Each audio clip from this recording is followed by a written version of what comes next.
Welcome to Gamers Without Borders, presented by Savvy Gaming Group. Watch, game, learn, and donate. And welcome to day 2 of this charity Rainbow Six Siege. Oh no. Oh no. That wasn't even a B-boop error. I can't even blame that on B-boop. That was 100% Jackie not being able to say Rainbow Six Siege tournament. In all of my years of doing Rainbow Six Siege stuff, I have never ever messed that up. And I've always been nervous about it because, you know, think about saying Rainbow Six Siege really fast. Rainbow Six Siege, Rainbow Six Siege, Rainbow Six Siege. It's hard. You guys, I'm shook. I'm shook. B-boop, I can't even blame you, B-boop. That was 100% my fault. I malfunctioned. Anyway, okay, moving on. We're gonna pretend that didn't happen. Jesse, happy to see you. Jacob, I think it's because I ate that bacon. Now my brain's malfunctioning. I'm just like, ooh, bacon brain. Of course, Jackie. Thank you, Jacob. Thank you. Thank you for validating that. It makes me feel better. Thank you. It's still early there on the West Coast, right? So I think we No, it's 1:21. That's early for gamers. 21. That's early for gamers. You're right. This would be morning for me, but you're being too kind. Anyway, Jesse, happy to see you. You're rocking the Canadian tuxedo. Yeah, I got that jeans jacket on, ready to rock. Absolutely. Yeah. Jacob, I'm wearing you know full what jeans as well. Don't worry. Jacob does not know what a Canadian tuxedo is? First time I've heard Okay, it. I guess his silence answered that question. Wow, you guys, this is a really, really good start to this matchup. Am I wrong? We're just killing it. Let's get down to business and let's talk about the LATAM bracket, please. Yes, FaZe versus MIBR are playing. And you know what, Jacob? I'll put you in the hot seat because you don't know what a Canadian tuxedo is. So you're. That's not enough reason to put me in the hot. Okay, fine. What are you putting me in the hot seat seat on? For For what? the LATAM bracket, break it down. I mean, this is what we anticipated. Originally, we knew FaZe Clan and MIBR were going to come roaring out the gate and start like this. It's nice that we get a top flight matchup like this, and it happens in an upper final with a different set of stakes compared to when we had Heroic versus Rogue from earlier, and that was for one team knocks the other one out, and the other one still has more games left to play. This time, it's a guaranteed result. One of the BR6 teams is going to be going to the grand final with a map advantage, so it'll be cool to see if we get something similar to BR6 action, or because both these teams already know each other super well, will the way that they play change a little bit because they kind of already know what to expect? Yeah, Jesse, what are you thinking about the LATAM bracket? I think it's been a fun one. I'm really excited for this game particularly because these teams, as Jacob mentioned, have played each other so many times over the last year and a little bit. They've played 7 maps against one another, and FaZe Clan have won 6 of them. The only time MIBR has been able to take a game off of FaZe over the last year was in a best of 3 at SI. They won their own map pick, so they even lost that series. So it's going to be an uphill battle for MIBR. I do think these two teams are on like very similar skill level, but it seems like every time they clash, FaZe comes out on top. Oh, well, will this be MIBR's time to shine? Well, fortunately for all of you watching at home, we have a little video on MIBR, so B-Boop, please roll the video.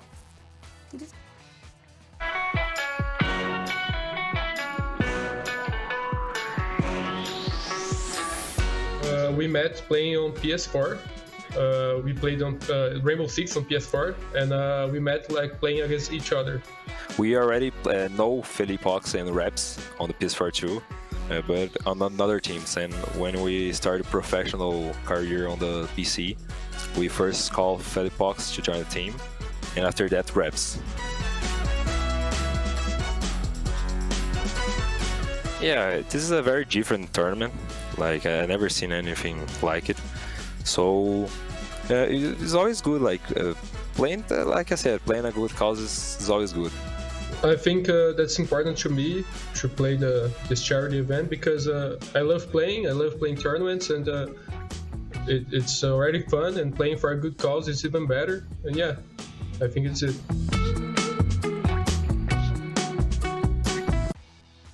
Lovely video giving us an inside look at MIBR, and very shortly we will be getting to that series. FaZe versus MIBR, very excited. In just a few moments we'll be moving into the map selection process, and that information will be popping up on the screens. So, you know, Jesse, what are you thinking we're going to see map-wise from these teams here? Well, again, since going they've on in the played big each other brain?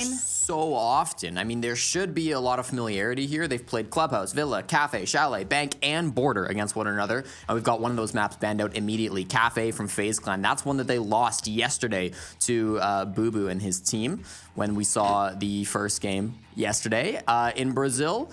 Then Skyscraper taken out. Why did you laugh? Because Boo Boo's team. I know. Why did you laugh? Mostly probably just because I'm still surprised that Boo Boo is the nickname Scolina de Boo Boo? for somebody we know by a completely different name in NA. It's just it's like a popular nickname for him. All of us have been saying different things. Like I've stuck with Escalina. I feel like Jacob, you've said Escalina de Boo Boo like it in its entirety almost every time. You have not said Escalina or Do or Boo Boo. And then for some reason Jesse's sticking with Boo Boo. So. Anyways, I Clubhouse digress. banned out as well. That's one that MIBR aren't super great at. FaZe Clan have played it a lot. It's one of their favorite maps, and it's one that they have beaten them on, of course, in previous days as well. Couple of maps still here in the pool. Villa going to be first pick from FaZe Clan. Not only did FaZe win this map yesterday against Escolina de Boo Boo, but they also have beaten MIBR twice on this map. That's more than any other map that they've played against one another. And then Bank coming through the pick from MIBR, the other one that FaZe Clan actually won yesterday. That was a 7-2 game as well. So clearly MIBR are thinking they can do something that Escalina didn't. Yeah, and then these last couple, the only one here that's a little bit different is Chalet that was actually played by MIBR. That was the only close game against Furious. They decided to just take that one out straight up. No more Oregon, and it's just left up to Theme, which isn't a map that MIBR over the past 3 months have touched. FaZe Clan have. They've played it 3 times, won it twice. So if we have to go all the way to the very end, which, given that it's FaZe and MIBR, I'm just going to naturally assume that we will. Inherently, I give the advantage to FaZe in the series because they've got the longevity there. It feels like a map that MIBR, if they've ever had the chance for it to come up, they've always said towards the end of a ban rotation, they're just not interested. So it looks like this went in FaZe's favor, but hey, they might have something prepped for Theme Park, and I have no clue, so we'll find out. Okay, we will find out. I need to put both of you in the hot seat now. Predictions time. Jesse, which team are you leaning towards? So I feel like MIBR are a team that get really, really roam heavy, and I do think FaZe Clan will be able to beat that time and time again. So I'm gonna go for FaZe Clan. They've just got that history behind them. They've constantly been able to defeat that aggression, so we'll go FaZe. Okay, FaZe, and then for Jacob? Little bit of a factor I think we're forgetting. We now have MIBR's coach in for his first series after he just played or competed alongside FaZe Clan as their analyst. So if anyone's going to understand the best way to defeat FaZe Clan, you'd think it'd be the guy who helped revamp a lot of their map strategies from the ground up back when he used to work for FaZe Clan. So you know what? I'll swing the other way. I'll say MIBR takes this one. Okay. Wow, my analysts are split. Okay, well, we will take it. Well, I believe that our teams are Flashback to 2021 when we used to fight all the time. Who? You and Jesse? Oh, yeah. On predictions. Oh, yeah, all the time. We mean, still do. I love your energy because you're definitely like brothers. It's just constant bickering. I'm missing y'all in person, but it's very cool to be in this little cyberpunk B-Boop created scenario. Anyway, this has been one of the most interesting pre-shows I've ever taken part in. I can barely speak. Jesse's wearing a Canadian tuxedo. Jacob is awesome and likes bacon made in the oven. But without further ado, what is this let's pre-show? send it to Ace and Fresh because this pre-show is just off the rails. B-Boop, take it please to Ace and Fresh, B-Boop. B-Boop, thank you. Well, bacon cooked in the oven fresh. What are we talking about there? I mean, that's not something that's going on in the UK too much. It's a grill or a frying pan sort of job, really. This is the first I've heard of it, and I'm not that excited about bacon in the oven. I'm not sure where that's coming from. I feel like not getting up in the morning for that. No. Jackie just exhibits red flag behavior all over the place, and this is just another string to that bow, I think. Yeah, I don't know. I maybe need to give it a try before I actually criticize it. It might be, it might be like an American version of beans on toast, Ace.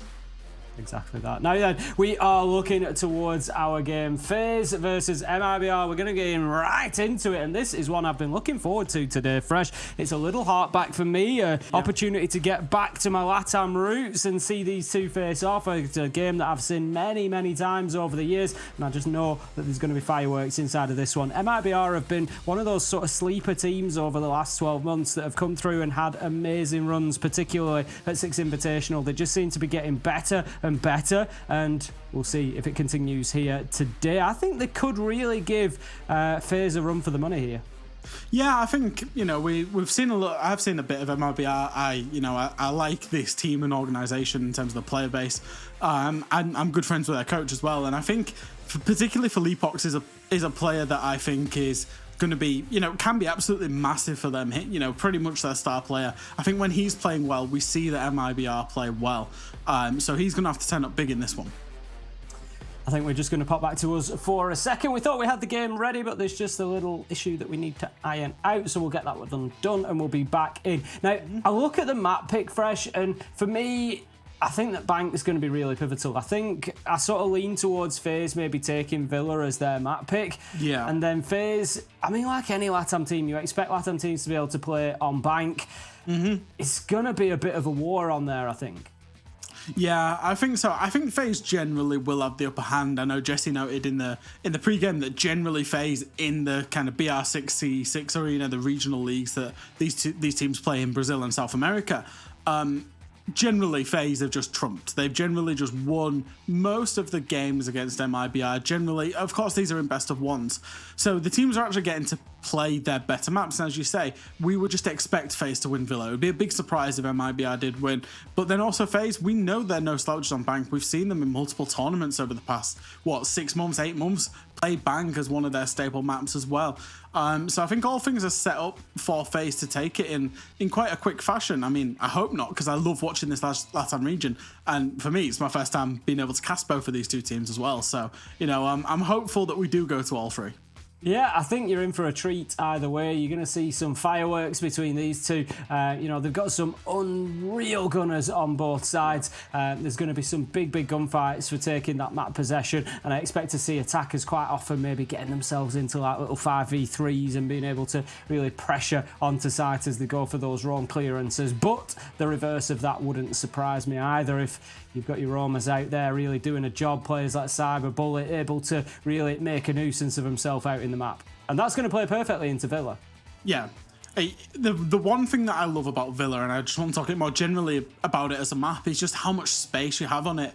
It's potentially my favourite comp map, and I know teams don't like it. I know certainly sometimes the viewer base don't like it as a map as well. But one thing that I love, when I talk about a map in Rainbow Six Siege, that I like watching, that I like analysing, that I think teams enjoy, it's maps where you can defend all 4 sites and you can defend them in multiple ways. And conversely, you can attack all 4 sites and you can attack them in multiple ways. And Villa most definitely has that. Particularly the 2 primary sites, there's at least 2 very defined attacks and defenses for both ways of attacking and defending it. And I think that's the reason I love Villa, is to see which strategy the teams use and then which counter strategy the other teams use, because there's a lot of flexibility. And on top of that, it's so big, so there's a lot of room for individual play as well.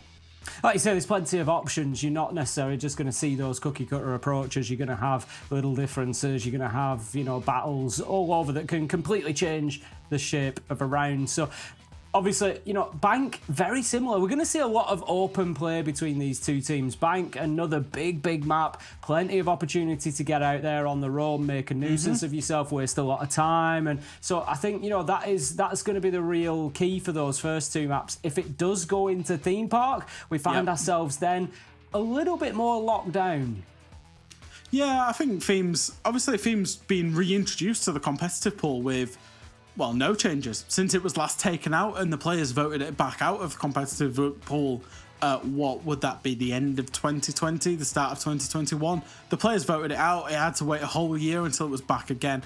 And it's back in, but it's seeing much more popularity than it saw last time. And I think that's partially to do with the fact that attacker repicks now in the game, and the fact that you can repick into whatever you need for a specific site rather than having to take a cover-all approach. And I also think that the meta game of the actual game itself shifted on from the utility 20-second meta, shifted on to a much more flexible meta on both sides. And therefore, Theme Park is kind of realizing its true potential as a map, and teams are happy to play it. I mean, previously when it was in the map pool, you would have never seen Theme Park as a decider map. It would always be a pick in a best of 3, and you'd never see it in a best of 1 either. Well, enough of us waffling. We're going to get on into the game. Our operator bands are coming through. It's going to be FaZe Clan versus MIBR. They're going to be playing on Villa, and Hibana will be our first ban. Little bit of a surprise here on Villa. The ranged breach, I suppose, can be important, but obviously Ace is just an alternative for that, so there's going to be a way around that. No majorly important hatches or anything, which is where we tend to see Hibana coming into her own. Lion and Kaid will follow as Annex 2.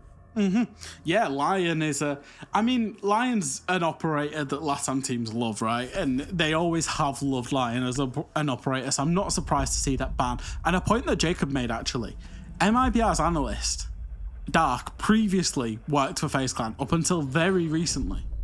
So he's going to know their playbook inside out, and therefore these pocketed kind of target bans, counter-analysis ideas are going to come in.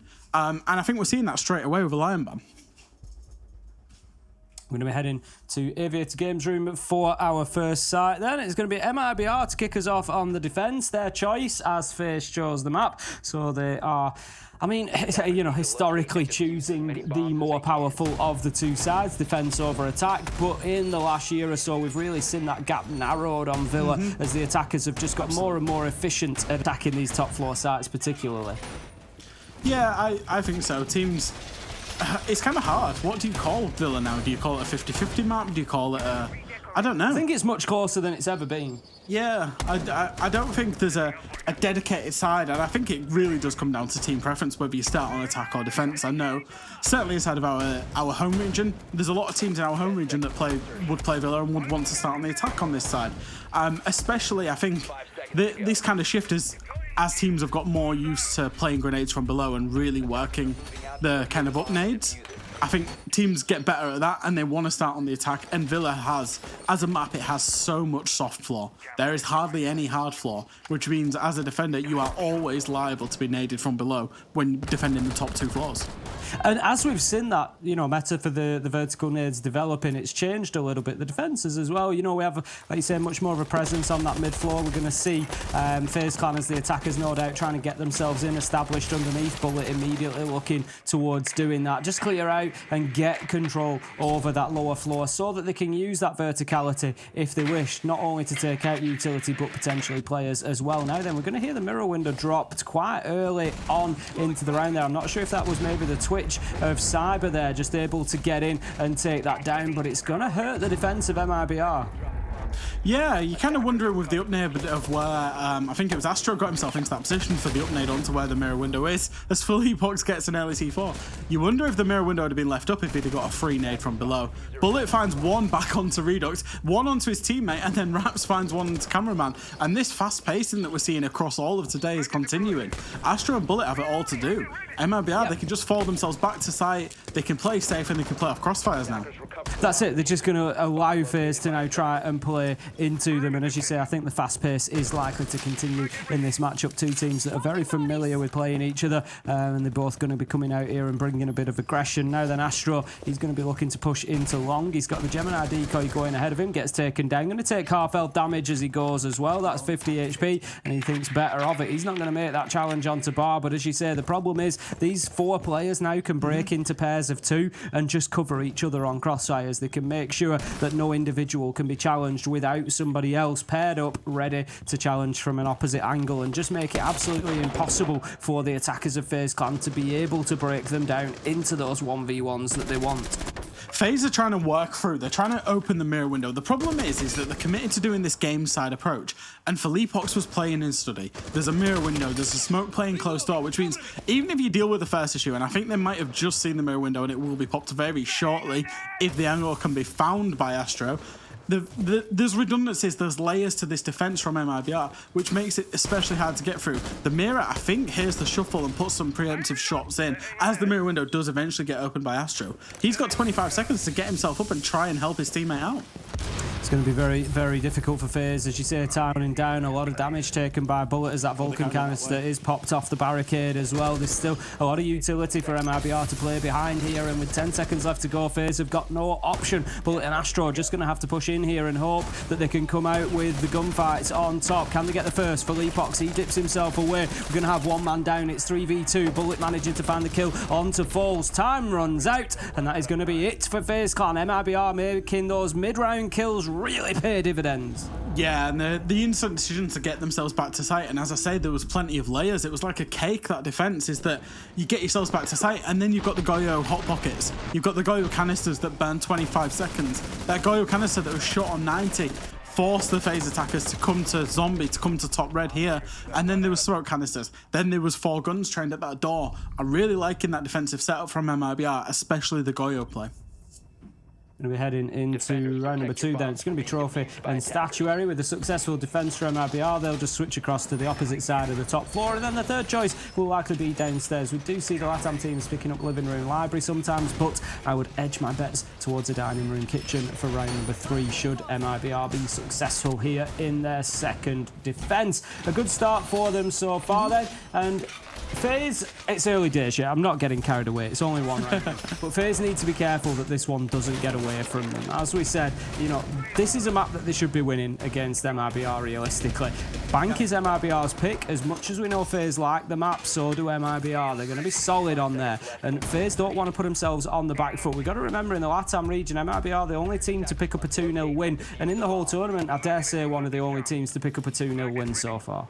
Yep, and I want to talk about Trophy Statue here in terms of the secondary bomb site. I'd say there's 3 ways to play it. There's one, the traditional closet hold that you see with Jaeger and Frost and all sorts of stuff trying to hold on to closet.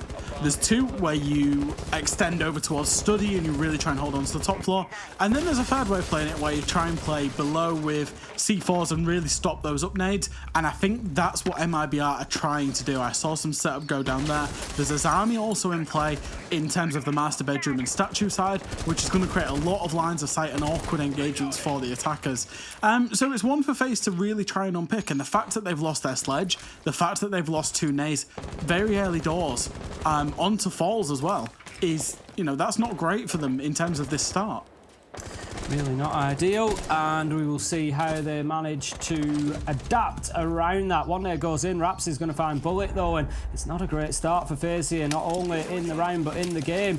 The Selma charge will go in, but it's just going to be held up at the moment. There we go, the EMP is going to clear that off, and we're going to have a third Selma charge just going onto that Kiva barricade as well to bring that down. So that's the lines of sight sorted for FaZe, but Cameraman just taking a little chip of damage there from across a long shot from Trophy. And MIBR looking absolutely rock solid on these defences. Just based on that kill cam, it looked like Astro tried to just jump in Wolf window and get himself a free kill, just based on where that silhouette was of the def, as Felipox makes a run out from downstairs onto Cameraman, and this is a 5v2, and FaZe are kind of, they're not really doing too much. They've got a bit of a breach, but they've just got to push in one by one and try and find fights. There's no information, there's no drones.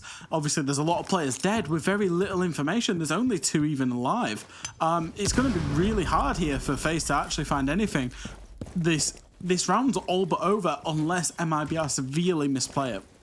Cyber was just looking for the little bounce onto Lukid with the nade there, but getting absolutely nowhere near. A slight chip of damage will be all that he comes away with, and Lukid able to continue holding onto those red stairs while Cyber looks to relocate. Manages to find himself a nice kill, a reflex shot onto Felipox there to take the man down, but it leaves them still in a 2v4. Souls and Cyber going to need to be finding plenty of kills here. We know how clutch a player Souls can be, but there's an awful lot of work to be done. 30 seconds left. Diffuser has been collected, so the option is there should it present itself for them to get that diffuser down, but I'm not sure it will.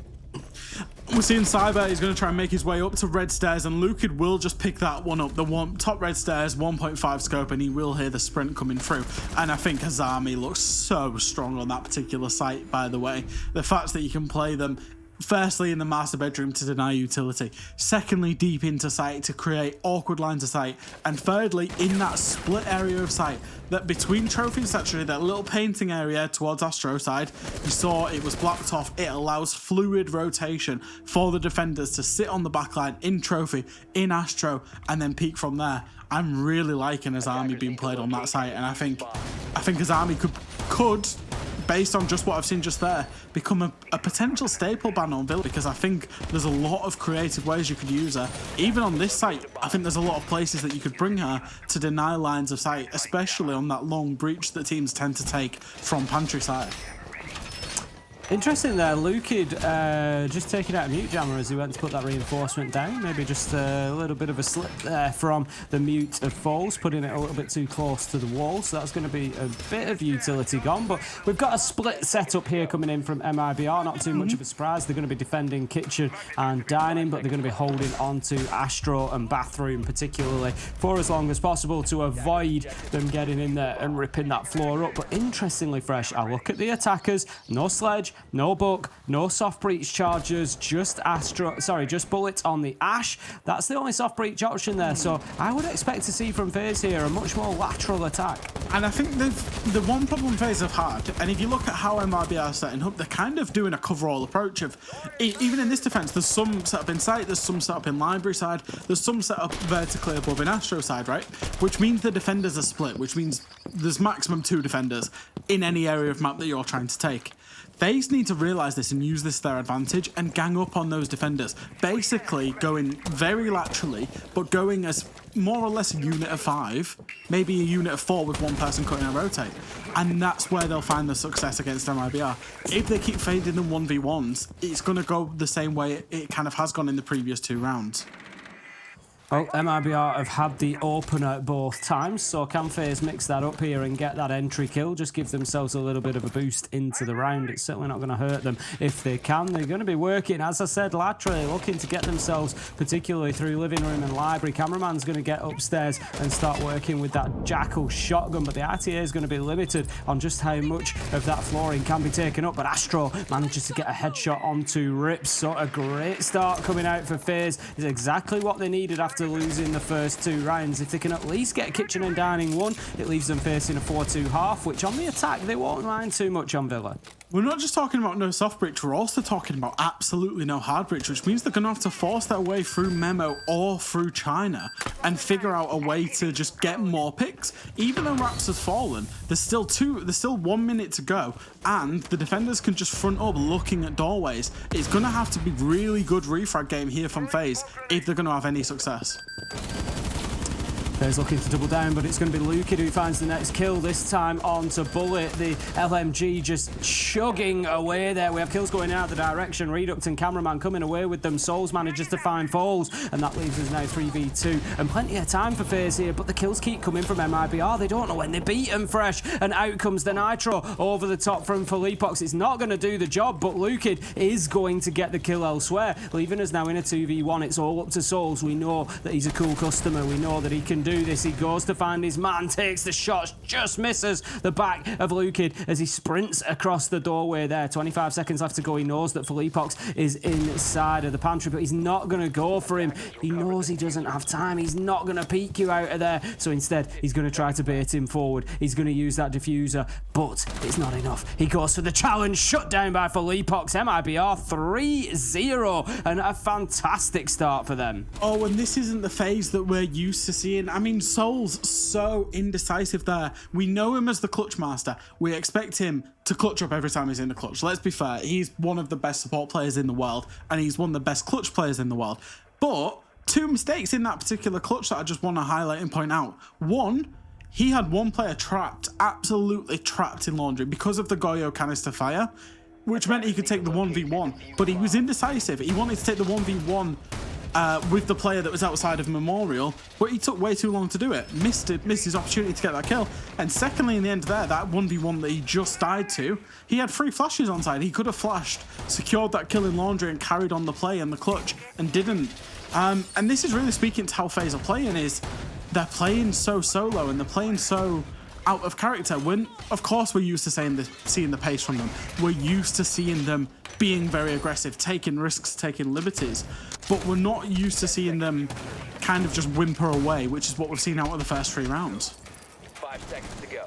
It'll be round number 4 now, and that is going to be back to Aviator Games. No surprise, MIBR, they're just going to rinse and repeat. They've been successful on their first 3 defenses. They're going to try to double down on that and get as many as they can. The thing is, they only really need to pick up 1 of these remaining 3. They're in a really strong position right now, and they'll be happy going into the second half. If they can get 2, maybe even 3, who knows, then it's going to be big trouble for FaZe. They get themselves up to the building line. They have to get that entry. They need to play better behind it. They had numbers advantage at periods in time during round number 3, and they just couldn't make it pay. Now, for the time being, they're going to look to get themselves in underneath again. Souls, Cyber, they're on the Finker and the Sledge. They can start using those nades to soften up from underneath. They tried it last time, didn't really find any success. Yeah, I think it's, once again, I'm never going to criticise it. It's nice pacing by FaZe. They've got good map control. They know what they want to do. And it's resembling much more of a quote-unquote normal attack. They're going to hopefully get some nades vertically up. There's also, crucially, there's no mirror window to worry about this time, which was a big undoing of them last time. Cameraman finds the first one onto Falls.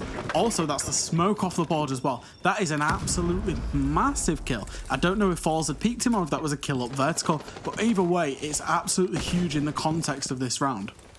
Definitely a big start. It's going to allow FaZe a little bit of freedom underneath because MIBR now not able to spare the manpower to go down and challenge. They're just going to have to try and hope for the best that they don't get caught out with those vertical nades. You can see a number of players, 6 nades in total underneath with Finker, Iana and Sledge, so it is not going to be easy. They continue trying, but they haven't found any feet yet. Cameraman, however, he is able to get the study walls opened with the Selma charge. That's going to give a lot of angles into sight. Cyber able to find Raps with another kill for him on the round, and that's going to leave us now in a 5 versus 3. Cyber's managed to find 2 massive kills, and it's all about this main stairs fight now. There's still 2 very stubborn MIBR players on the main stairs.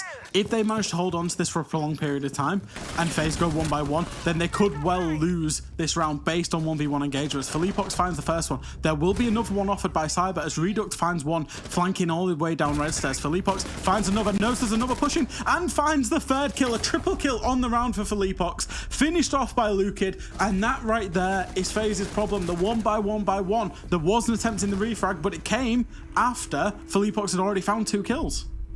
And the thing is, FaZe know better than that. We know that FaZe know better than that. So right now, it just begs the question, is there a little bit of a communication issue there? Is there something that's just not happening within the team to say, I'm going to challenge now, come with me? You know, like you said, you can't give a player like Philippox 1v1s like that because he's going to win them every single time. MIBR coming out 4-0 and looking to continue this trend on Trophy Statuary, and they just look unstoppable right now. FaZe, they don't look anywhere near the pace. They look a fragment of themselves, and it's kind of strange to say, and I know they dropped a map yesterday, which was, you know, a little bit uncharacteristic or maybe even a little bit unexpected for them. I don't know if they're quite with it, especially today, and they maybe need to warm into it. But I tell you what, as you say, and you know, this is why a lot of casters and analysts don't like giving predictions, Ace, because I sat here and said quite nonchalantly before the game had started, oh, we expect FaZe to win Villa pretty easily. And MIBR have just come out the blocks and just absolutely tore them to shreds in the first 4 rounds. As you said, they just haven't shown up at the minute, and the map that they lost yesterday, of course, was against Escalina, which a team that we might expect them to be beaten in 2 maps. So maybe that does signify the sort of game that we're up for here, that MIBR are just going to be a really dominant force. MIBR are a team that, as I said at the beginning, they've undergone so much growth and improvement over the last 6 to 12 months. They are absolutely terrifying in a world sense at the minute, and you know, I know that we didn't see them at the major. If we see them at the next one, you got to believe that they're going to be contending for it. And you might remember at Sixth Invitational, Ace, quite a heated debate that I had with Des, because I was a big fan of MIBR then, and I've always been a big fan of this. You were predicting them to win every game, and Des was arguing tooth and nail that they wouldn't, and that it was over. We were like 2 brothers fighting, and then MIBR, again, top 4 at the last 2 Sixth Invitationals. You can't really look past it, and a lot of people do look past their quality. I suppose even I did in the pre-match prediction of this. They are a quality outfit. It's just that LATAM has a lot of quality teams. Reduct, he finds an entry kill here onto Souls in a 1v1 engagement. There's no refrag coming out again from FaZe. Third round now out of 5 that MIBR have had the opening kill, but in all honesty, it doesn't seem to matter to them whether they get it or not. They still find a way to get the round 1. If they take this one, really now FaZe Clan have got to win these 2 attacks. They cannot be going into the second half 5-1 down. It's just going to be catastrophic for them. 6-0, obviously even worse. But they're trying to soften things up from underneath. They've got Cyber underneath there with the book this time, just trying to open things up, get some angles and move those defenders around. But once again, those vertical nades just not doing the damage, Fresh. No, they seem uninformed vertical nades. It seems like where Bullet and not just Bullet, but where FaZe are grenading is kind of the common spots of where people would be. It's not the fact that there are drones as... Wow. Sorry, I need to stop my point. Lukid has just flicked Astro to holy hell there. And I think that shows where FaZe are at a little bit. Is Astro's not had the confidence there on Finker LMG to get that kill onto a player not even looking at him. And that's a really unfortunate gunfight. I suppose it happens. But yeah, coming back to my nade point is the nades are uninformed. There's no yellow pings, there's no drones, there's no teamwork, there's no synergy. And again, that's uncharacteristic. 5 versus 3 here as FaZe try to get something going, and as you said, Fresh, they're going to have to start hitting the shots. You know, I think there where Astro charges in, there's a perfectly, you know, person-shaped hole in the soft wall behind the man because he just doesn't hit a single bullet. He rains all around the outside of him. Lukid, he cannot be coming away with that kill. He's flashed, he's getting up, and he still manages to get it. Yes, he's been downed in the process, but it now leaves us in a 2 versus 4 with Bullet trying to get in. He just gets a keeper barricade. Cameraman thrown up in his face to hold him back. There's the kill from Falls, and it is as easy as that. Half health or just a little bit more for Bullet. He's playing patient. He's not really got time on his side if he wants to do that, though. He gets himself what will be an exit frag, but MIBR aren't going to push him from here. They don't need to. Redux waits until he strays into his line of sight, picks him up from behind the shield, and that's MIBR 5-0 Fresh in rapid time. Yeah, it's rapid time. They're looking so convincing. They're looking... This is like when you see those games of, you know, in traditional sports, when you see kind of games of not David versus Goliath, because these are 2 top quality teams. But where one favourite, it's a team of superstars and it's just individual superstars. I feel like that's kind of what FaZe is like at the minute. Whereas you've got a hard-working, coherent unit as a team of 5 people in MIBR. And that's winning it out, you know. FaZe aren't able to win it on individual plays and they've tried that for 5 rounds in a row now. And it feels very FaZe-centric, very critical of me here, but... It really is down to FaZe and the way that they're performing. MIBR, you know, they're playing their part and they're capitalising on everything that they absolutely should be capitalising on. There's no doubt about that. But it's really up to the fact that FaZe aren't performing to the standard that we know they're capable of. Going to be coming into round 6 then, the final defensive round for MIBR, and they are looking for a perfect sweep at the minute. They've been through Aviator Games Trophy, Statuary, won both twice. They've had 1 win in Dining and Kitchen. It was a little bit closer than the others. It was probably the round that FaZe Clan felt closest to actually getting themselves a win until it came down to the 1v2 for Souls at the end. It was a big turnaround for MIBR, but they're going to be heading back downstairs again. If they can lock this down 6-0, this map is done Fresh. I can't see FaZe Clan run. You know, the way that things are going, it doesn't feel they're likely to return that sort of defensive half. No, and once again, we're seeing an attacking lineup and a composition that doesn't scream verticality. It doesn't scream breaching. It screams trying to play trying to play for picks. The smokes, there's a lot of burn, but there's only 2 grenades. There's an Ash with claymores.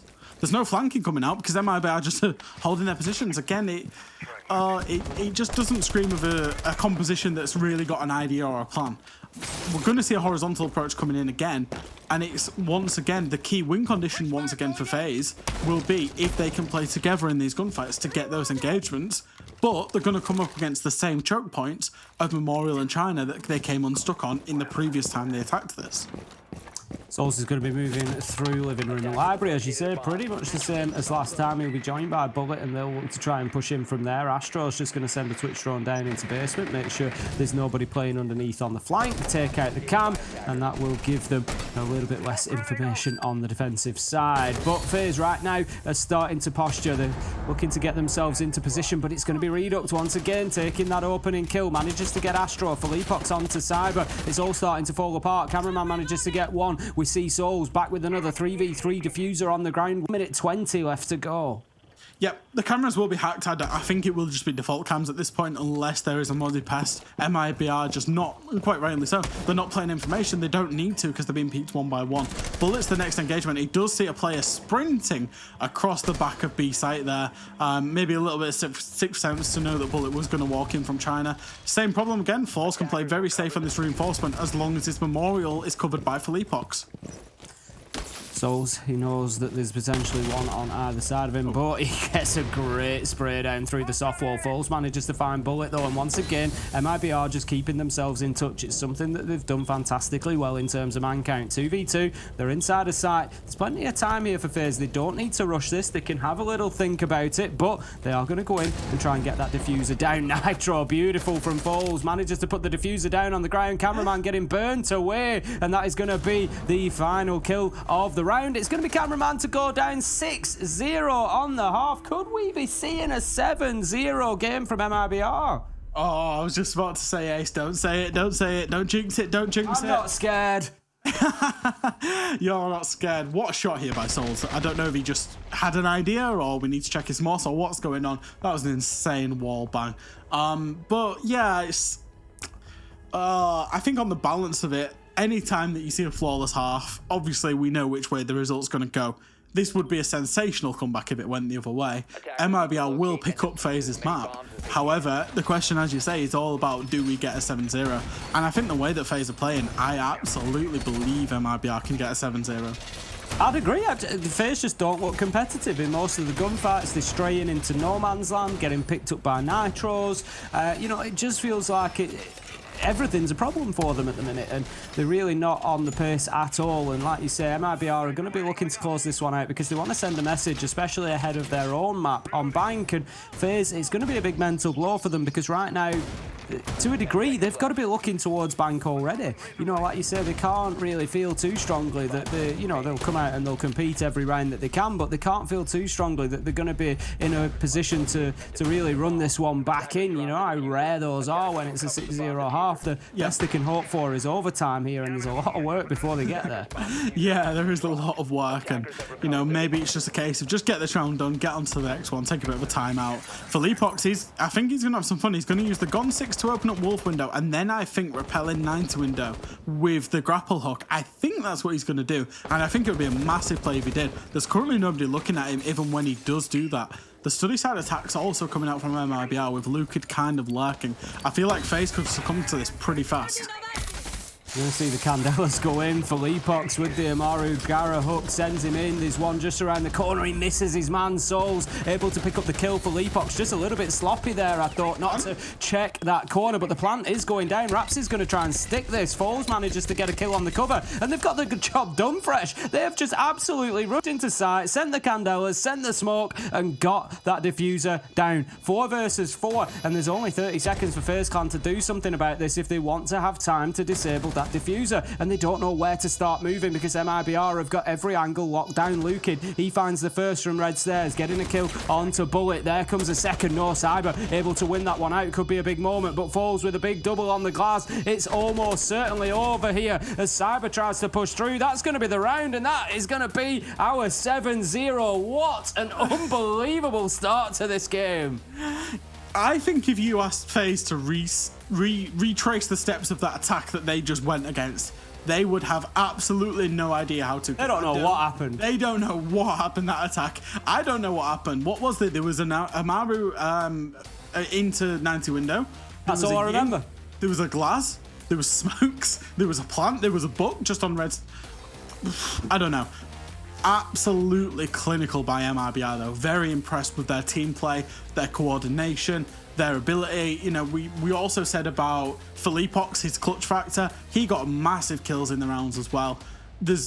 I don't think we can actually say enough praise on MIBR's part, but boy oh boy, that was a quick one. There's an element of FaZe losing it as well. FaZe just looked off the pace. They didn't look sharp. They weren't competitive in gunfights. And if this continues, it's going to be a quick 2-0. I mean, you know, I've also got to point out, Fresh, that map was done in under 30 minutes. Wow.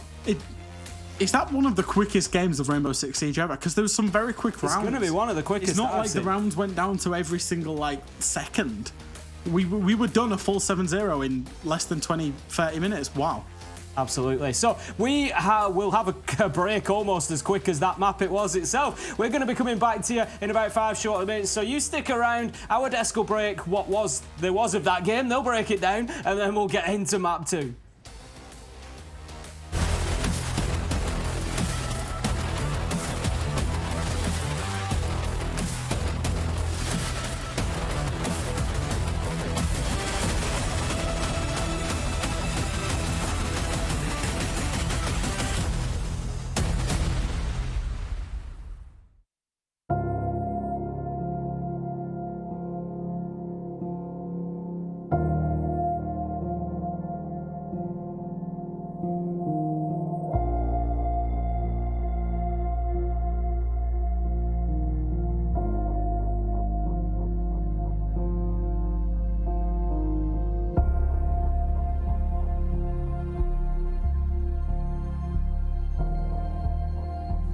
जब चढ़ाई में चलो चढ़ने में तो इतनी problem नहीं होती, तो थोड़ा सी बर्फ़ में यहाँ पे आंगन में ही थोड़ा सा पैर फ्रैक्चर हो गया था।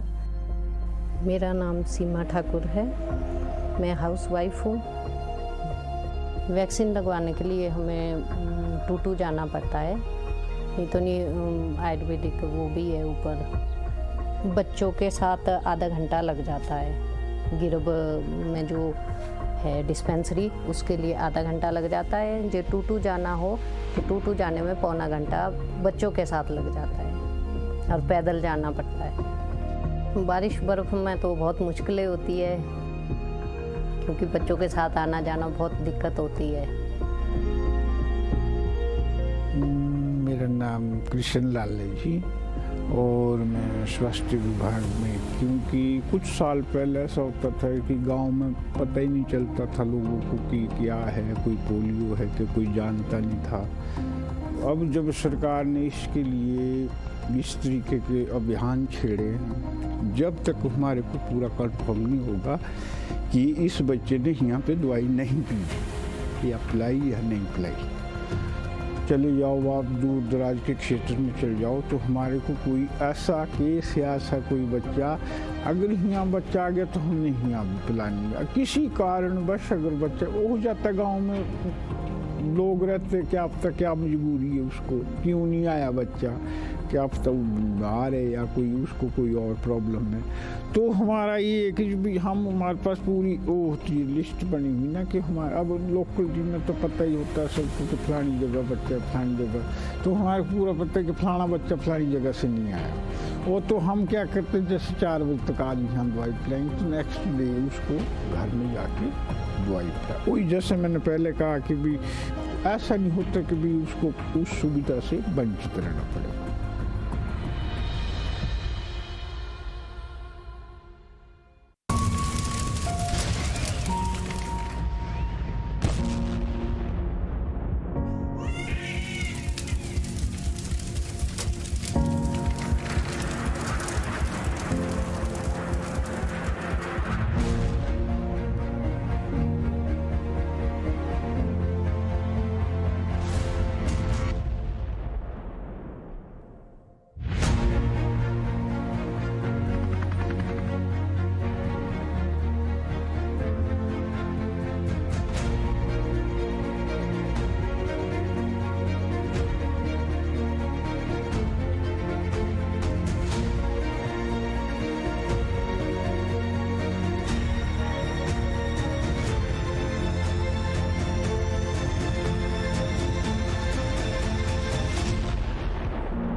Okay, Bebop, ready to go? There we are. Jesse, I saw that phase. Okay, It's more I thought you about were the on game than the train. B-Boop. No, I'm on the B-Boop Yeah. train. It's just Okay, hard so to be you're- happy after that game. You're on the B-Boop train. Definitely not on the train of whatever we saw go down, because that was scary. Literally 7-0. I have been working Siege for a couple years now, and I honestly can count on one hand how many times that's happened. Like I'm a little shook, to be quite frank, Jesse. I mean, typically you're seeing teams like be able to adapt at some point in the round or at some point in the game. Usually you see some sort of a comeback, somebody's figuring something out. You can at least gimmick out one round or two, but there was nothing coming through from FaZe, and that's not because of a lack of trying. They did try to adapt, they did try to run different offensive setups, but it just never seemed to work. Focusing on that trophy statuary bomb site. The first time they ran in, they tried to hit it horizontally, they tried to go through master bedroom as you typically do for that bomb site, and they got rolled over by the Azami of Falls. They were constantly blocked out, they couldn't find good angles, it just wasn't working for them. So then round 5 comes around, they switch it up, they say, okay, we're gonna switch out a bunch of operators. They dropped the Sledge, they dropped the Ace, they dropped the Thatcher, brought in ops like Buck, brought in Zofia. We're gonna hit it bottom up. They tried to take control of that bottom floor, but again, it felt like MIBR were one step ahead of them constantly. They were running through the basement, they were having roam setups that just were completely countering this bottom floor take that they were going for. And although FaZe were trying to, catch out these basement players, catch them on the retreat back up, they still were losing so much time, and they were still losing the opening couple of picks and that early advantage, which just meant there was nothing that FaZe was able to get going in that first half. Yeah, I mean, they could not win gunfights. MIBR really just seemed to have their number.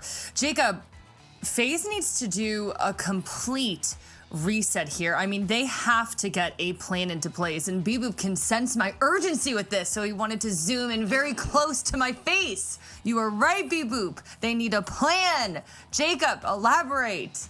Okay, I don't even know if I'd say it's a complete do-over from what they had, because like Jesse mentioned, there were some adaptation attempts. There were some things that they recognized, they tried. They gave it a good old college shot, but ultimately, because that number at the scoreboard still says 0, it's a matter of how they execute in the late game. If they try something, they have to make sure they have enough bodies alive to actually get it to work. The execute has to happen. They need to have proper coverage. A whole bunch of the fundamental things that you look at from a Siege point of view. It just looked like they hadn't woken up in that match. And sometimes, on a map-by-map basis, that just happens. It's the kind of thing that if it doesn't work on one map, it's not to say that that exact kind of thing is going to carry over into the other one, unless MIBR is so dialed in on FaZe that we see like another 7-0 or maybe like a 7-1, 7-2 happen on map 2, which I don't think is happening because we're going to Bank, and it's a map that FaZe Clan won just yesterday, and MIBR haven't touched it in a little while, if memory serves. So I'd say FaZe still are looking okay as far as this series overall is concerned.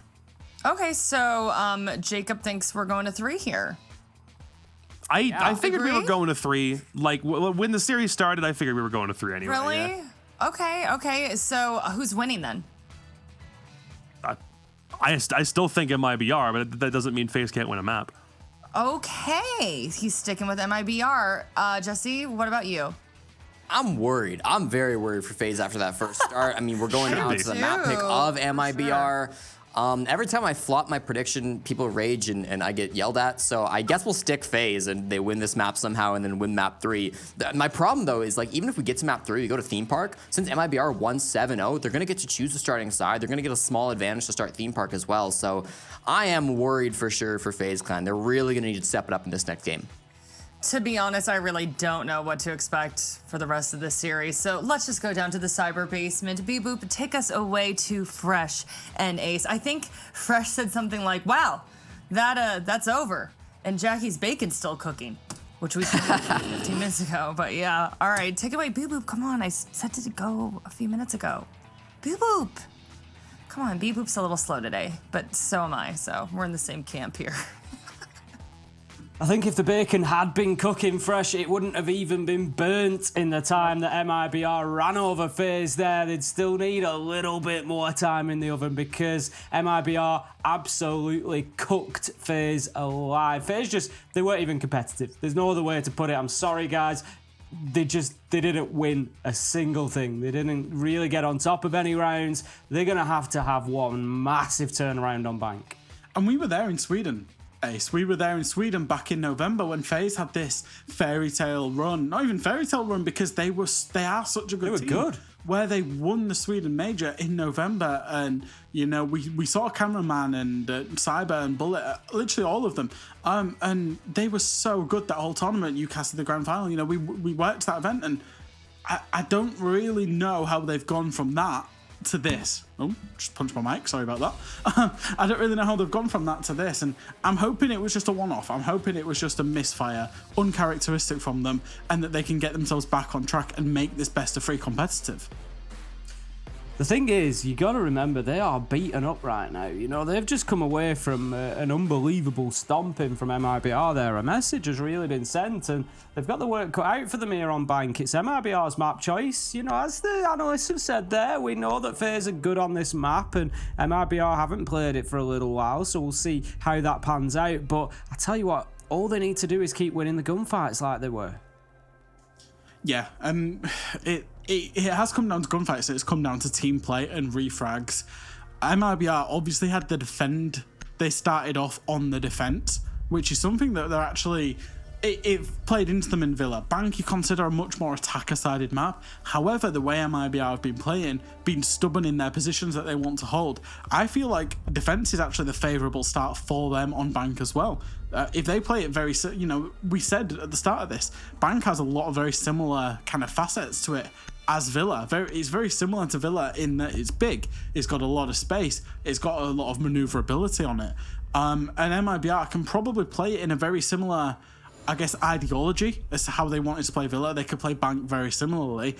And if they do that, then it's not screaming good news for FaZe. Let me tell you that. There's a real chance that there's not going to be much good news at all. I mean, do I dare say 14-0 fresh? I do, you know, no, that's way too early. That's way too early. But the potential is still there on the cards. MIBR coming out strong, but FaZe on the plus side. Let's look at the positive for them. They get to choose the starting side on this map. It was MIBR's map choice, so FaZe choose to come out on the attack. MIBR, they're going to kick things off with a basement defense. Now then, we do see the defenders struggle on Bank a little bit sometimes. The more popular sides have been the mid-floor side. They've been Cafeteria, they've been Archives, Tellers, rather than going to top or bottom floor. But MIBR, they're going to kick us off down in the basement. I don't know if they're going to play with any extension. The fact that the hatches are closed suggests that there won't be anybody in Cafeteria, but I would expect them to have a roamer or two out in the map. What I'm wondering is how Azami's going to change the kind of... We normally see in this, in a quote-unquote default version of this site, a scenario where the attackers get into a plant position by having server control and hatches open, and then they bait out the utility. What I'm actually wondering is how Azami will, if you hold on to those keeper barriers, as we see in Redux, he's got 3 in the pocket for late round, how you can deploy them to enable kind of defender mobility to then swing the planter. Close the hatches back up that you get held from and enable lines of sight. And we might never get to it, but this is kind of an interesting use case that I might see coming out of Azami on this particular site. However, Redux will have to keep his life if he's going to even enable that. Does get tagged up early and manage to get himself back down main stairs. Bullet just working his way in underneath, looking to get himself onto that mid-floor, as I said, chase down any roamers that could be there. Cyber working his way from the top floor, going to be trying to meet up and join with him at some point, going to hop over there into the main lobby. Needs to be careful because there is one player from the side of MIBR lurking around. We see the shots come in. Philippox is going to get himself shut down, and that is good from FaZe Fesh. Better than probably anything we saw from them on Villa. The way that they've cornered him, they've worked as a pair, they've got in there as a team, got that job done, got the kill onto Philippox. That's a brilliant start for FaZe. They've definitely regrouped as well. They've got a far better composition. They're bringing the Zero, who's like, we call Habana the Queen of Hatches. By the way, Redux is in a very ratty position here and might have a massive play to make at some point. But Zero, Habana usually the Queen of Hatches. On Bank, Zero is the King of Hatches. Able to use his hard breach charge, get 2 hatches, and provide all of the flank information with those SAM-cams that he deploys. I think Redux actually gone a little bit too late. FaZe have already skipped the top floor now. They're looking for the middle floor and to get that plan down. Don't think the hatch is open down into servers either, so that's not going to give him an opportunity to attack from there. As you say, it could be difficult for Reduct to get himself into the fight, avoiding flank cams and everything else that might be in his way now. But if he pulls off a kill here, it could burn an awful lot of time along with it. Lukid, he manages to get Cyber to level things up. 4v4, 40 seconds left to go, and Reduct is pivotal in this round. If he comes down and gets a kill or two, it's pretty much going to be round over, because FaZe aren't going to have time to react to it. They're not going to have time to adjust depending on what has happened. Right now, they need to get themselves moving. Reduct, he gets one. Reduct gets two. There's that big flank, and that is exactly. And then he uses the keeper barricade to close the blue stairs behind him, and it's all up to the late garage push from Astro. But MIBR will know exactly where he is now. When a long shot comes through, he doesn't get the third door. Lukid shuts him down, and that round is all Reducts. I love how before the round I was talking about how Redux could be deployed late on in terms of from site using the keeper barriers, and in the end he just does a massive flank and then barricades back up the room that was already breached.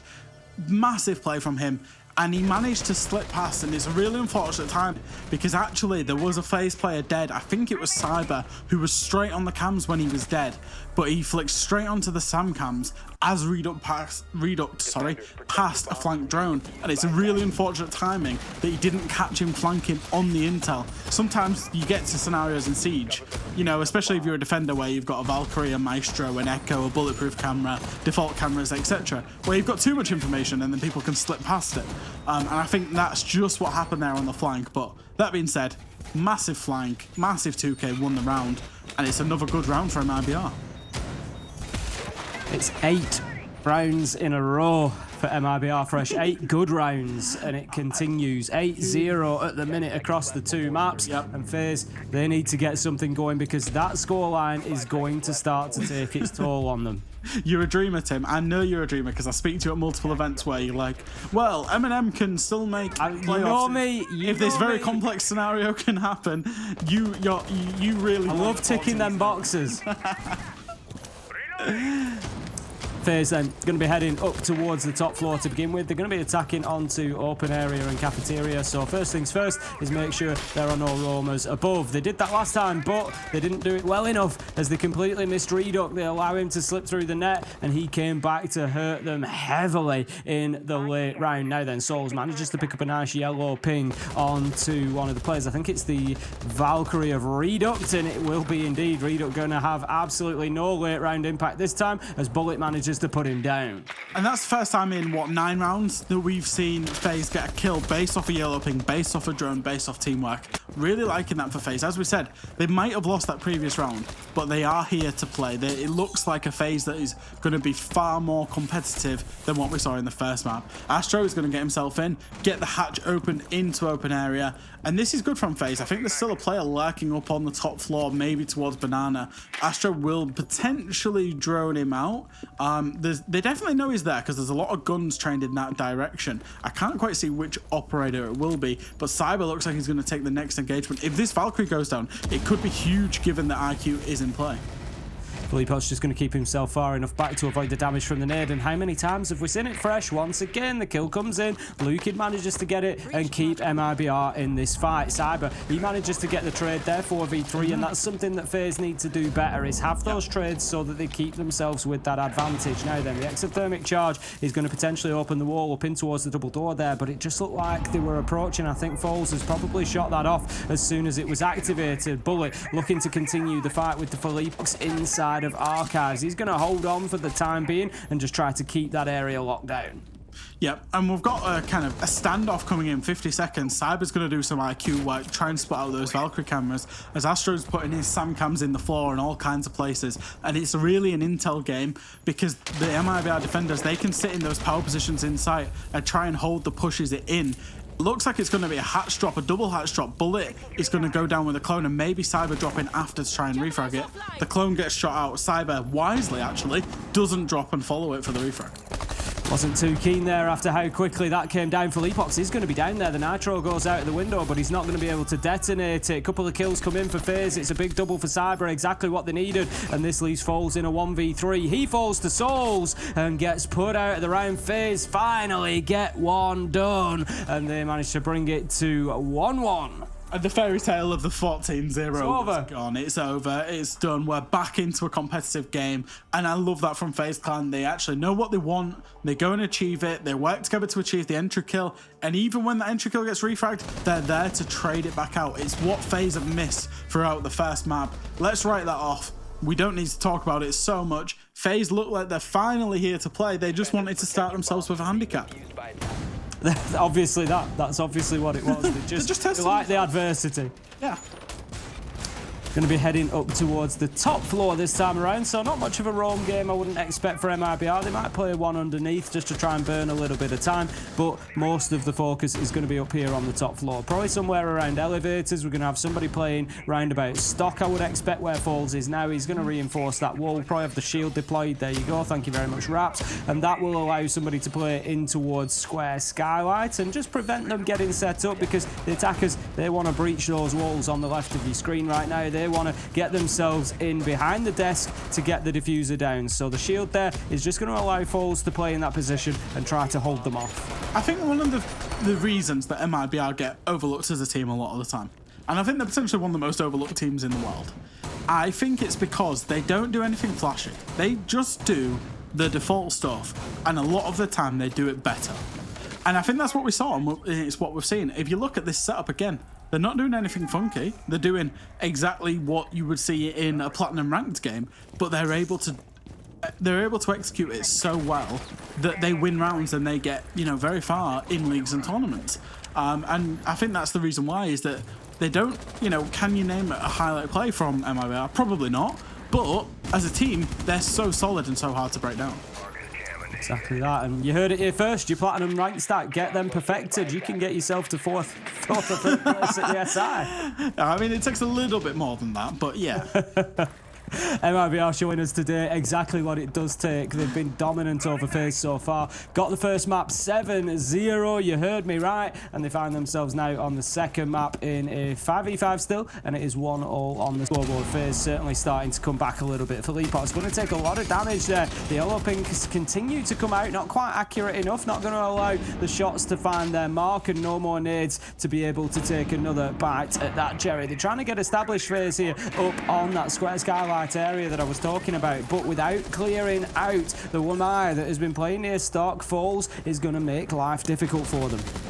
And it's 17 times better. The fact that they're burning utility, they're working together, there's yellow pings. The nades, they're not generic, they're based on yellow pings. Didn't get the target, but it was based on information. It wasn't just a hit and hope. Wall will get opened up now by Souls. He's potentially going to try and open both sides. Unusually, we're actually seeing all the walls reinforced. Normally you see teams play holes there to try and contest into top square. Redux jumps out the window, finds one, will be refragged out by a cameraman who's lurking around lobby doors on the Nook, and gets himself a freebie, although the fact that there is now a Nook in play will be known, and I think that's potentially an advantage for FaZe, because it means somebody from the defenders has to look towards lobby 24/7 now. That's it, they've turned them on the heels. That's always what you want to do with the defenders. You don't want them all focusing in one direction. Cyber, he's going to take Astro's place, get himself on the windows and try to just hold down any rotation from the defenders inside the site. Don't allow them any freedom, any movement, and Nock is going to be working away up that spiral staircase any second now. Cameraman looking to have a big impact from behind, but he's going to be immediately shut down by Lukin. Cyber, Souls, they managed to find two, and this is looking much better for FaZe as Cyber gets a third, and Foles gets one, but not enough, as Souls is there to clean him up again, just like in the last round, and that is going to be FaZe taking round number 3, 2-1 now. And there's the FaZe that we expected to come to this party. That was a really good attack, and it was I would say it was quite a conservative attack. There wasn't too much kind of aggression. There wasn't too much randomness. It was just a very one-dimensional attack with cameraman coming in late on the flank, on that backstab. And it worked perfectly. It was a really, all things considered, it was a really nice attack. Get themselves established on bank, and that's a 2-1 lead. The first time in this series that FaZe have even led. be archives and tellers for round number 4 then, as we see the site being set up. FaZe is just rearranging things with his shotgun there on the mute before he will probably be leaving site, I would imagine. I wouldn't expect him to be playing in there on the mute, and there he goes up to the top floor. A little bit of attention being paid to the bottom floor there, interestingly, from Lukin, so we'll see if anybody starts themselves off down there, but I would imagine the largest bulk of the defender utility and force will be up on the top floor, because as I said previously, FaZe, they're going to want to use those verticals. There's plenty of floor that can be opened up above them here to rain down on into site and make life difficult for the defenders. Curious as to the site choice. Why Tellers Archives when Basement is available? Of course, the first round that MIBR won, the very first round of this map, was that Lockers CCTV site that they would have had the option to go to in round 4. Instead, choosing to do not just a full rotation in terms of free, a full rotation in terms of all 4 sites on the map are now being played. So just curious on the site choice. Hopefully it works out for them, because this site is generally seen by most teams as the very weakest of all of the defensive sites. Cyber up on the rooftop, just looking to get a little bit of information going on, playing the IQ, going to be spotting out those gadgets, feeding the information back into his team. Selma charges, I think, are going to be detonating. That's going to open up that elevator's wall and make it a little bit more difficult for those roamers up on the top floor. And Astro thinks it's time for a relocate. He's done his work on the windows and he's going to head inside. We're at the minute mark here and no major progress inside of the map for FaZe yet. No, and I think that, like I said, they're just trying to play a little bit more conservative. Again, get that information before they commit to going inside of windows and taking map control. You see the yellow pings coming out towards Lucid once again. They want to hunt their prey, and they're going to do it in numbers, and I like this once again. Philippoxy's going to try and get a little bit aggressive to top square, however, no players are there. Lucid is now under a lot of pressure and feels the need to deploy his smoke canisters with only 90 seconds gone. Well timed, I think, in terms of the situation, not in terms of the round as a whole. The flashes came in and the push was just prevented, so that he was able to maintain his life and continue fighting into the round. But as you say, very early in the grand scheme of things. It's going to be Raps who opens things up. Nice kill onto Souls to start him off. Philippox gets himself one onto Cyber as well. Lucid in on the action, and this is really going south for FaZe Clan quite quickly here up on the top floor, as they still don't have any control whatsoever. And right now, MIBR just running over them. There's a minute left to go, but Astro, he is half health and he's trying to push directly into sight. The challenge is almost certainly going to come very quickly. It does. Falls takes another chip of damage. Astro manages to get the kill, but they know exactly where he is. They peek and they find, and that's going to be the kill. Lucid shutting him down, and MIBR level things up 2-2. Yeah, I think a slight lapse in what FaZe wanted to achieve there. I think you saw the initial pressure onto Lucid was really good from FaZe, and they really kind of made him feel very uncomfortable that he was starting to deploy toxic babes. He was starting to, you know, really feel the heat. And then FaZe kind of changed their maybe priorities, maybe got a little bit confused, and they went for the breach first. Well, they changed their priority to the breach. Didn't actually kill Lucid, didn't actually take top floor. And I think that should have been the ultimate goal. That should have been step 1. And they kind of got a little bit confused. Thought step 1 was done, went for step 2, and got punished for it. Again, MIBR, and I think this is what I say about this team. They're so good at capitalizing upon opportunities when they're doing the default and the other teams don't do the necessary steps to beat them. They were there. They got themselves almost a flawless round. Heading into round number 5 then, MIBR, 2 more defensive rounds to go. Remembering FaZe Clan chose to start on the attack, so if MIBR can get themselves a 3-0 or even a 4-2 here on the defense, they may well feel like they've got a little bit of comfort and the potential to take this matchup overall into maps, because of course they're going to be moving on to the attack themselves in the second half, being the side of choice when given it. Now then, down to the basement they go again. We saw this back in round 1. It was down to a big flank from Redux. It's not something they're going to be able to rely on again. So MIBR, I think, need to play this a little bit more cautiously than last time. I think maybe the fact that Redux is on Oryx rather than as Army means that he's going to try and be a little bit more active and a little bit more in your face as a defender rather than, I'd say, ratty. It allows him the ability to rotate back by any hatches that are open and let go of as well, which is crucial because obviously on the bottom floor, there is only normally one way that a team can flank you, and that is back up the main stairs. It's why attackers have so much fun. Astro has maybe tried to get a little bit too aggressive, gets a lot of HP damage, crucially no Thinker on board as well, so he will have to live with that HP until he gets into his next fight. He cannot be boosted back up. Bullet doing a very good job here of just holding both of the flanks. Top floor, appreciating there's probably an Oryx, and also the bottom floor main stairs flank. Did you see? Nice little angle that he's got in through the wall there. Soul's just moving in cautiously, very aware of the hatch above him inside a stock, but there is nobody there watching it. Astro, he's given up somewhat on his garage push for the time being. He's just going to hold himself back, I think, as you say, very low health, doesn't want to play too much into the hands of MIBR, gets himself instead into the main lobby. It would have been absolutely critical loss if he had gone down without opening any hatches as the 0. So smart call there from Astro to get himself in and just away from that fight. Sometimes it can be a little bit too easy to just get yourself too deeply embroiled in those brawls. Now, teams with the hard breach gadgets, they do what FaZe are kind of doing, which is use the hard breach gadgets to open up all of the lines of sight, all of the hatches, basically, so you give yourself options. However, they need to consider the fact that there's an Oryx in play. If you don't consider that and the Oryx comes up, for example, let's say they go for a server side and you've got 4 people server, 1 person holding the main stairs flank. An Oryx can come up one of the lobby or elevator hatches and really cause havoc. So they need to consider the fact that an Oryx, it is a very, situational thing, but Redux could have a massive impact on this game if FaZe don't consider that properly.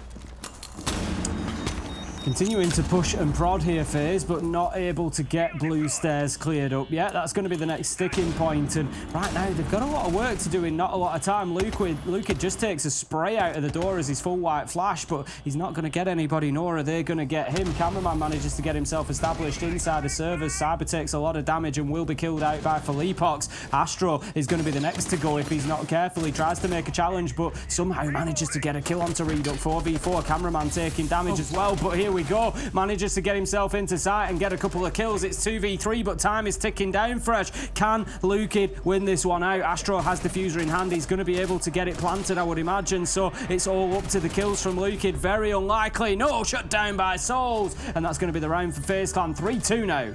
Yeah, and I kind of liked that from FaZe Clan, actually. Once they had that early advantage, they had some defenders tied up in terms of server, which meant the 1 player on the hatch essentially held 2 players in server. The rest have just dropped the rest of the hatches with a garage push, and it's come up trumps, especially that hatch stop from cameraman, getting 2 players that just weren't looking at him. And it's all due to the fact that Astro actually managed to get himself established inside a vault. He dropped that lobby hatch and actually got some control, which meant the defenders were kind of in 2 minds. As you say, they're on the heels, they've got to look both ways. The Cybers just managed to kind of get himself in. Cameraman got himself in, got a couple of kills. Going to be heading now into the final defensive round for MIBR. They are going to be going to open. It's the side that we saw them defend back in round number 2. FaZe Clan actually got the win in that round, so they're going to need to hold on to that top floor, particularly a little bit better than they did the last time around. They didn't really make too much of an impact, losing 2 of the roamers up there, and FaZe able to then just swamp site with greater numbers and win out the round. It was the Echo at the time, Falls left in a 1v3, and it was just too much for him to close out. So this time MIBR, they need to be keeping bodies alive later into the round. That's going to be a focus for them, I would imagine. If they close this one out though and get the draw, get it 3-all at the half, I think they'll be happy with that. I think they will, and I think the one thing that I do have to add, and I always somewhat question the LATAM, not question the LATAM playstyle, that's probably the wrong word, but it's different to a playstyle that we normally see, especially in terms of EU, given that we're from the European region. Normally in EU we see a Maestro, because Maestro is so strong on this site, having full coverage and the LMG and the impacts to trick the breach. We're seeing an Echo here, which is, it's almost similar, but it's not. And I feel like a Maestro would be a much stronger pick for Falls rather than playing the Echo. And I am liking seeing how the army plays out. Lobby control will try to be established by FaZe. This is a strat that, in terms of the defensive setup, where you kind of extend across, that they're very good at themselves. So they'll have a good idea how to break it down. Getting quite aggressive here. Cyber already inside of a minute. He's got the E1D scans that were just helping him out. Going to soft breach his way into Tellers and try to push forward. They know that Philippox is going to be in this position in Archives. It's exactly where he played last time around. The question is, can they go through and get the kill onto him? They're going to continue pushing. The red pings are coming out, giving the information. Cyber takes some damage, but he's being pushed from both sides now. Cameraman taking damage as well, and Philippox just fighting as hard as he can here. He knows he needs to move, and what a play from Philippox. Redux finding one as well, and that is now 5 versus 3 for MIBR, and what a passage of 20 seconds for them.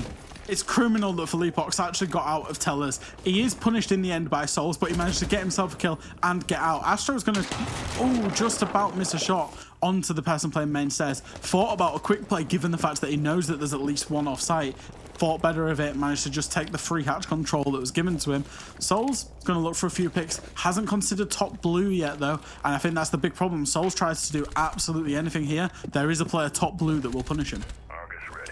Just relocating themselves FaZe now as they play with lower numbers, so they're having to think about exactly where the push is going to come from. Manpower is now at a premium. Souls, as you say, taking a bit of damage there. Cameraman has come through to support on the Lion, but there's nobody there anymore. The blue stairs player has moved himself away. He's going to be heading back up the main stairs, I would imagine. There you go, Raps, looking to get himself back into sight. The damage was done. Lukid does get taken out, though, which levels us up, and the diffuser's going down fresh. Somehow Souls has got in there, and he's able to put it down behind the kitchen counter. He will be successful. Cameraman going to be taken down on the flank, though. Falls find Souls, and this is unlikely to be a successful FaZe round unless Astro can find a 1v3. He can just hold on to the diffuser here, though, that's planted. They need to push at the same time here. Fresh, I'm a little bit concerned. Raps is just getting a bit eager there. You can see his silhouette keeps pushing towards. He's taking the peak. He doesn't need to. They need to go at the same time so that at least one of them comes away with a kill. They can't give him the 1v1 like that. Astro gets one. Astro gets two and closes out the round. Oh, and once again, you've got to question MIBR. What are they doing? Why are they? Where's the information that the plant's going down? How are they in a man advantage? And Souls has been able to waltz into sight to go to the default plant spot. Surely there would be some guns trained on that.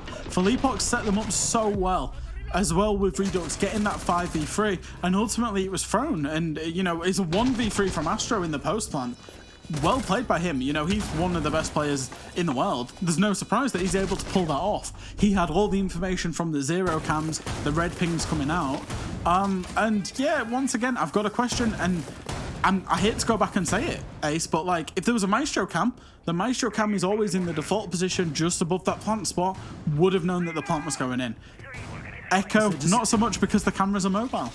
Lack of information for MIBR, and you picked up on it at the beginning of the round. Echo maybe just not the most powerful that they could have had in that situation, and FaZe certainly working a master plan there and getting away with it. It was a fantastic play from them. We've got to give them the credit where it's due, and they managed to get that one done. Astro just with a beautiful finish as well in the 1v2. Played it cool, played it calm, managed to use his angle to its maximum efficiency. So we're going to have FaZe now on the defense for the second half. They're going to be heading down to lockers and looking a lot more solid than they did on Villa. They're looking to now get themselves into map number 3 if they can, but they've got 3 more rounds to find here on Bank, and they're going to be facing the MIBR attack.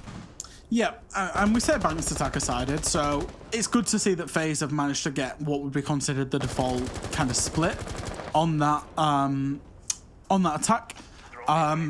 And MIBR now just get onto the attack themselves, and it looks like they're going to take potentially, if we've got a rehost coming in here, I'm guessing given the fact that the whole team has just left, we're going to have a rehost coming in as we'll come back to our faces. I don't unfortunately know Portuguese, Ace. I know that you know a little bit of Portuguese yourself, but I'm not sure if that was Portuguese rehost or not. I think RH means rehost. Yeah, that's true. That's true in any language. Yeah, as you say, we'll get everybody out and back in as soon as we can do. We'll come back to us for a second. But FaZe, yeah, looking much better here on Bank. 4-2 is the scoreline at the half, and MIBR just struggling to get things going on the defence there. I've got a feeling, though, we could be looking at an overtime game here. I don't want to call it too soon, but I think we're going to see a little bit of a different outfit from MIBR on the attack. Yeah, I think obviously on the attack on Bank, you can really dictate the pace a little bit more. It is a big map, but you get a lot of control in terms of controlling mainly the flank options and where you want to attack from. And the side of the map, which direction you want to attack from. And you can use a lot of operators that have a lot of information, particularly we saw Zero every round from FaZe. I would expect that we see Zero quite a lot from MIBR because he's so good on the map. If you think of especially, for example, like the main lobby, there are so many areas that you can get a Zero coming there and they're almost impossible to see as defenders. It's kind of like Valkyrie. Obviously, it's kind of like Valkyrie on attack, very similar. And he's so good. He gets 4 of them, plus them hatch the hard breach gadgets to get the hatches. So I think MIBR will be able to dictate a lot of the pace going into the second half. And as you say, 4-2 is a very common scoreline on Bank, which means, you know, it could be good signs that we're heading for an overtime. Certainly could be, you know. MIBR have got their work cut out, that much is for sure. FaZe have woken up, they've started winning gunfights, and they are able to get those man advantages that they just couldn't find on Villa. That's been the big difference here. They've controlled the space a bit better, I think, which is something that they struggled to do on Villa. They couldn't get themselves established anywhere in the map, whereas here on Bank, they've done that much better. They've let 1 or 2 things slip through the cracks. Reduct on the flank, particularly back in round number 1, wasn't a fantastic moment from them, but overall, FaZe looking a lot more solid here. We could be looking towards a theme park, but I don't think MIBR are going to want to get there. They want to send a message here. They won 2-0 in the first round. They beat FaZe 2-0. That puts them into the final without losing a map at that point. Looking really strong. And you'd think that actually the context of this upper bracket final is very important, because if you win it and let's say MIBR did, hypotheticals here, let's say MIBR did win it 2-0, it's very likely that in 2 days' time they would play FaZe in a best of 5. And at that point, you're talking about FaZe where, you know, it's not like they have a safe map to go to. If it's a 2-1 and FaZe do win Bank quite comfortably, then FaZe will be quite happy to go to Bank in a best of 5. And it plays into that whole mind games and psychology for an upper bracket grand final in 2 days' time as well, that they would potentially start thinking about. So it might only seem like a round, it might only seem like chasing a game, even if it was 5-1, 5-2. You've still got to keep chasing it if you're MIBR, because that amount of pressure by getting a clean 2-0 in the upper bracket final is absolutely immense going into the grand final. It will be, as you say, you know, it's just going to be, you know, mentally putting them right on top of things. And it's the manner of which as well. For me, that's the important thing. If MIBR can get this closed out, they had a 7-0 in that first map. They then come out and smash it 2-0 overall on maps. It's just going to be massive for them. We're going to get back into the game now. FaZe versus MIBR. We've seen the first half of Bank. It is 4-2 to FaZe from their attacking side, but they now move on to the defense. They're going to be going down to the basement. It's going to be lockers and CCTV to kick us off. And MIBR, they're going to be looking for a strong start. I really think they need this first successful attack. Yep, and there's a couple of curious decisions by MIBR already in terms of the fact that they want to play Ace and Thermite as their primary breaches. If you think back to FaZe, they use basically Buck and Zero as their primary hatch breaches. I wouldn't be too surprised once it's drowned out if we do see a sixth pick, not a sixth pick, an attacker repick onto more comfortable operators for breaching, because of course Ace can only breach 1.5 hatches, right? And Thermite, you don't want to use one of his Thermite, 2 Thermite charges. Nope, no repick. Okay, fine.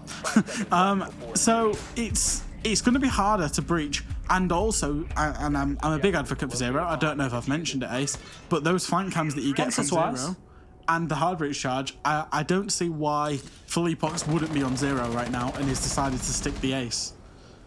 Like you say, you know, if it depends what he's aimed towards breaching, I guess, but you can only imagine that it is going to be the hatches, and Zero would be the more efficient option because he's going to get 2, whereas, like you say, he can only now get 1.5. So certainly a bit of a head scratcher. We'll watch as the round goes on. Maybe the plan, maybe the attack just doesn't come down to a lot of hatch control. They might not be too worried about it. But right now, MIBR, they're trying to get themselves some space. They're trying to get some map control. They've got that top floor, the chase coming in there. Lukin on the sledge, nearly catching his man, but just managed to scarper towards the main stairs before that happens. Buck's also not running the hard breach charge, which means realistically MIBR can only open 2 hatches. As we see, Philippox will open a lobby one. It looks like the actual site hatches from the locker CCTV side are not going to be opened. And maybe, yeah, this attack is somewhat confusing so far, but map control has been established. Hatches are starting to be opened, and MIBR can now drone, gather the intel, and then create some kind of attack, base a plant and create an attack from it. If they decide to go for Locker's CCTV, it's going to be significantly harder given that Ace has used his utility on the lobby hatch. And also, there's so much utility on that server side with players playing there as well. Interesting, just sort of lack of preparedness from MIBR here. Thermite getting to walls, having to ping them out, ask for them to be opened up so he can get in. He's going to use one exothermic charge. Use both of them on the hatches. So obviously, assuming that they don't need to breach the wall into sight, they're going to be looking to get a plant down without. Maybe it'll come from the hatch drop and try and get it up against the wall or something, but just doesn't look like that's in the playbook this time. Ace does actually still have one gadget remaining, so the possibility is there, but it looks like it's going to be a drop in the lobby side. Oh no, Raps is droning from garages. I've just seen silhouettes here. Philippox is going to push down main stairs, and I think it's just a poke strategy from MIBR, seeing what they can pick up by just kind of waiting the defenders out as such. The hatch finally does come in from Falls beside the Goyo hot pocket as Redux goes himself into sight, gets one kill, does get tagged up, Falls pushing through, sees a man. It ends up being Philippox that kills him, and this is a lot of control established from MIBR from dropping the back hatches in combination with the push that inevitably will come into garage. Souls, he's playing from sight. Bullet is in garage, taking the 1v1. He needs to win this if FaZe are going to win the round. Doesn't win it, it's all on Souls. The Clutch Master has no smoke canisters, has a lot of people to peek, and has to vault through this rotate with pre-fires coming out from a Finker LMG. There's not a lot he can do. 16 bullets, does find one onto Philippox, knows there's one garage, knows there's one vault, and knows there's presumably one in sight who's planted. Yellow ping does come out, can't find the shots. There's only 25 seconds remaining. Needs to isolate these 1v1 engagements, but is in a crossfire. Every time he shoots his bullet, a different person will end up peeking. Makes a sprint across, manages to get himself past the crossfire, and does in the end get peeked by Lukin finally, and that will be the round to MIBR. And I do want to say, considering that I had reservations about how they were going to play that attack, that poke and then just a trigger point of dropping, very good from MIBR. Couple of key gunfights that needed to be won after the drop came out, particularly the Manchester elevators playing in and around the couch there. As soon as that one goes down, you know that the plant is going to be possible inside of lockers, and it was well played by MIBR. As I said, a crucial round for them to be winning. They didn't want to allow FaZe to get 5-2 up, and it just sends a message that, you know, yep, we're on the attack now, and you've got the more difficult half. So MIBR starting well, getting themselves a good opener, and now they're going to find themselves attacking onto open area and cafeteria. They're going to be looking for more of the same.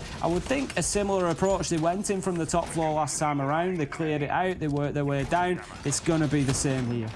So a lot of teams on Bank basically copy the way that FaZe were kind of the pioneers of this open area defense of that rotates across to tell. And I mean, not the original pioneers, because obviously Bank was previously in the competitive pool, but in terms of new Bank and the way that it gets played out very similarly. But FaZe were kind of the pioneers of using the castle, going across, using the bulletproof cameras, particularly the one that's in the teller's office facing lobby, and then kind of roaming and then falling back to sight, and the pacing of that. And a lot of teams were inspired by that, you know, in EU-centric, in kind of APAC, across the world, basically. So FaZe are very good at defending this particular bomb site. So they're very well trained on it. But as I say, and I came back to it, Jacob made this point on the desk, MIBR's new coaching staff previously worked for FaZe, so we'll also know how to unpick it. So I've been curious when I knew that Bank was coming as to how this particular site, in terms of open area and staff, would break down. MIBR looking to push themselves inside of the map then. Pretty quick so far, 45 seconds into the round. Drones racing across, doing their work, and MIBR confident to start moving in and taking a little bit of ground. You can see Raps there just taking the little peek before the drone goes in, tells him that stock is clear and he can progress forward past that point. So MIBR are in a position to have pretty much all of top floor control. I think the silhouette, no, it's on the underneath. The nitro is going to be detonated, but it's not going to find its mark. So just a little bit too early as the rappel comes in, and top floor is MIBR's now. They can start working. I think he just sees the toes there. Philippox, Redux, they get a great double. 5 versus 3, and already on this defense phase on the back foot. Yeah, and that was a really nice squeeze of having one player in lobby, one player in bottom square, a couple of players in each, and then one player going in above and start in the vertical. And I think that is what you have, because you physically cannot hold both sides plus the vertical. It's a free-angled approach onto them players playing on the mute and the castle that play inside of Tellers and Archives and Tellers office. And that's exactly how you need to deal with it. It's a great first approach by MIBR. They've got themselves a 5v3. Now it's all about clearing out the site players and getting those kills, making sure that you don't get flanked and just keeping it very tight. Astro does manage to find a kill back onto Redux. That's a massive flank, but has potentially locked himself now, given that there's a castle barricade up in bottom square.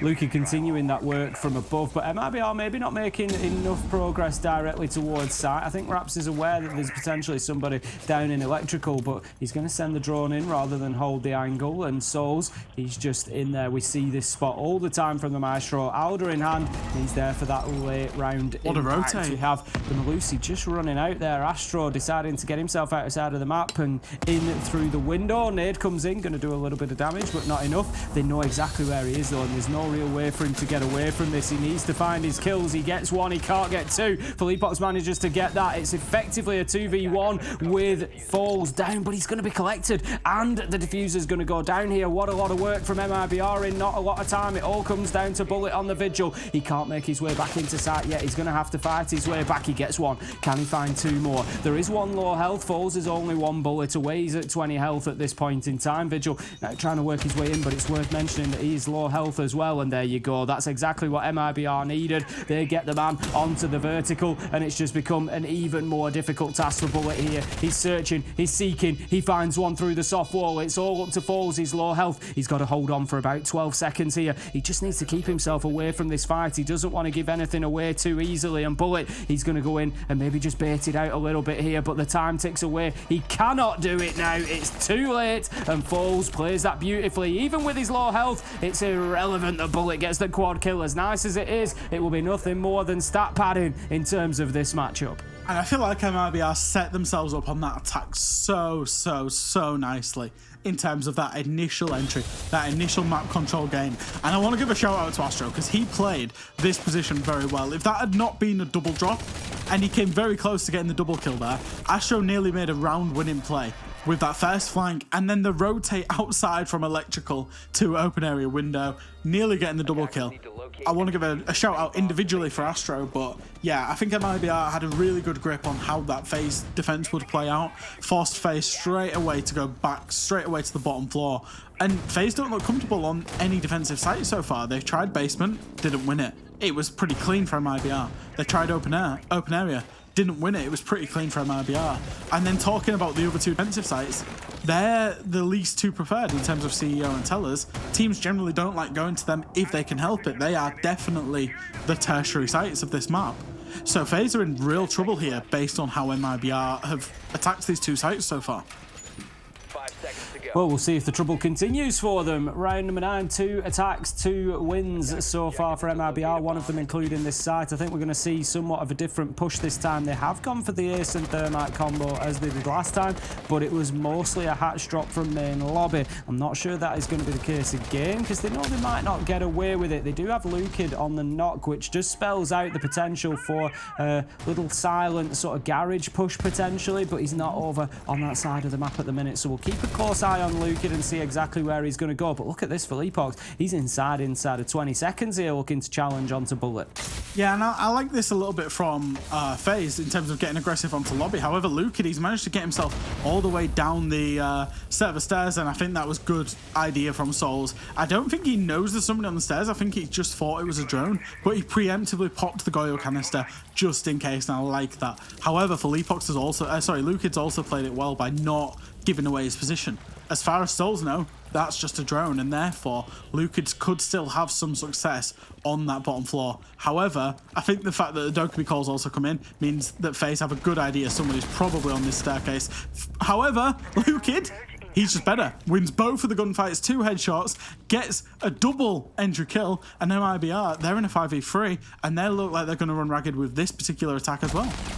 Souls and Cameraman have just absolutely stacked up for him there. I don't want to be too critical, but they just gave him the opportunity for that double on a silver platter, and he ate it up. Luca doing fantastically well on the knock, just giving them the space that they needed to get inside the server. It's all falling apart. Fresh as Falls finds Astro, and there's the backstairs push. That's the backstab from Felipox. 5v1 now, and it's all up to Cyber challenged, and it's a flawless round for MIBR, and they are going to take themselves in the lead. 3 rounds in the row puts them now 5-4, and you would not put it past them to just win this out from here. No, again, that was a massive play. It was different. The attack that they did, they saw an opportunity to get Luca down the server stairs, and that's exactly what he did. The double peek, they definitely had an idea that he was there, Cameraman and Souls, but if you're going to double peek him, I'm not sure the one man in the smoke is the best option. I think you maybe play that a little bit more conservatively. However, we are talking about FaZe. We are talking about the Brazilian region here. Playing conservatively is not what they do. However, they're going to go on to the CEO bomb site. Clearly can't win the primary. They've tried it site twice. They struggled with open area tellers. Open area kitchen. And they're now having to go to CEO.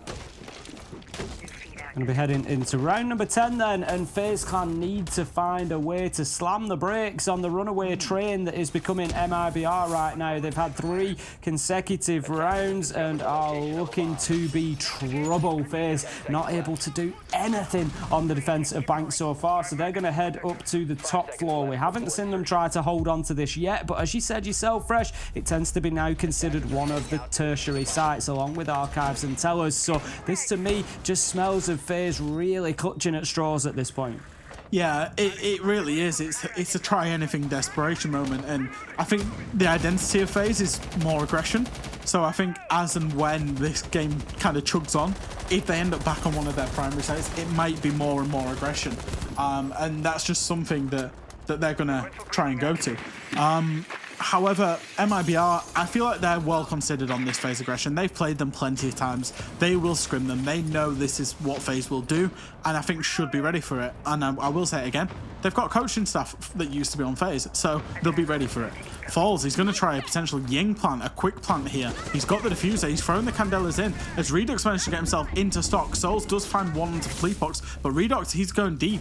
Raps gets one, works his way into Janitor. Souls has a lot of long angle with the DMI, with the 1.5, and Cyber gets one onto Falls. This is 2v4. The quick plant hasn't come off from MIBR, and I feel like they need to hold their horses a little bit. They've gone a little bit too fast. Souls gets one, and Bullet finishes it off in one of the quickest rounds I've seen tonight.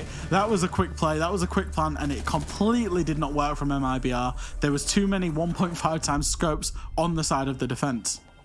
I think given the way the attacks and defences have gone so far in this second half, MIBR won't necessarily mind losing that site. It's going to push FaZe back onto sites that they've already lost and that MIBR have attacked very well. I think it was just an opportunity to have a little bit of a throw of the dice at a cheese play, send in the Candelas and see if they could get a diffuser down. But MIBR don't want to let this one run away from them. If you give FaZe a sniff, they're going to be trying to get themselves back into it. That much is for sure. It's going to be staff and open area this time around. They're going back there. We saw them defend it back in round number 8. It was an MIBR win, as CEO is the only site that FaZe have been able to successfully hold on to, and MIBR, I think, getting just a little bit carried away there, maybe a little bit overconfident after the few rounds before them. Yeah, and I don't know, when you're feeling it, you're feeling it, and you never want to take that away from players. Like, as coaching staff, you never want to say, don't do that.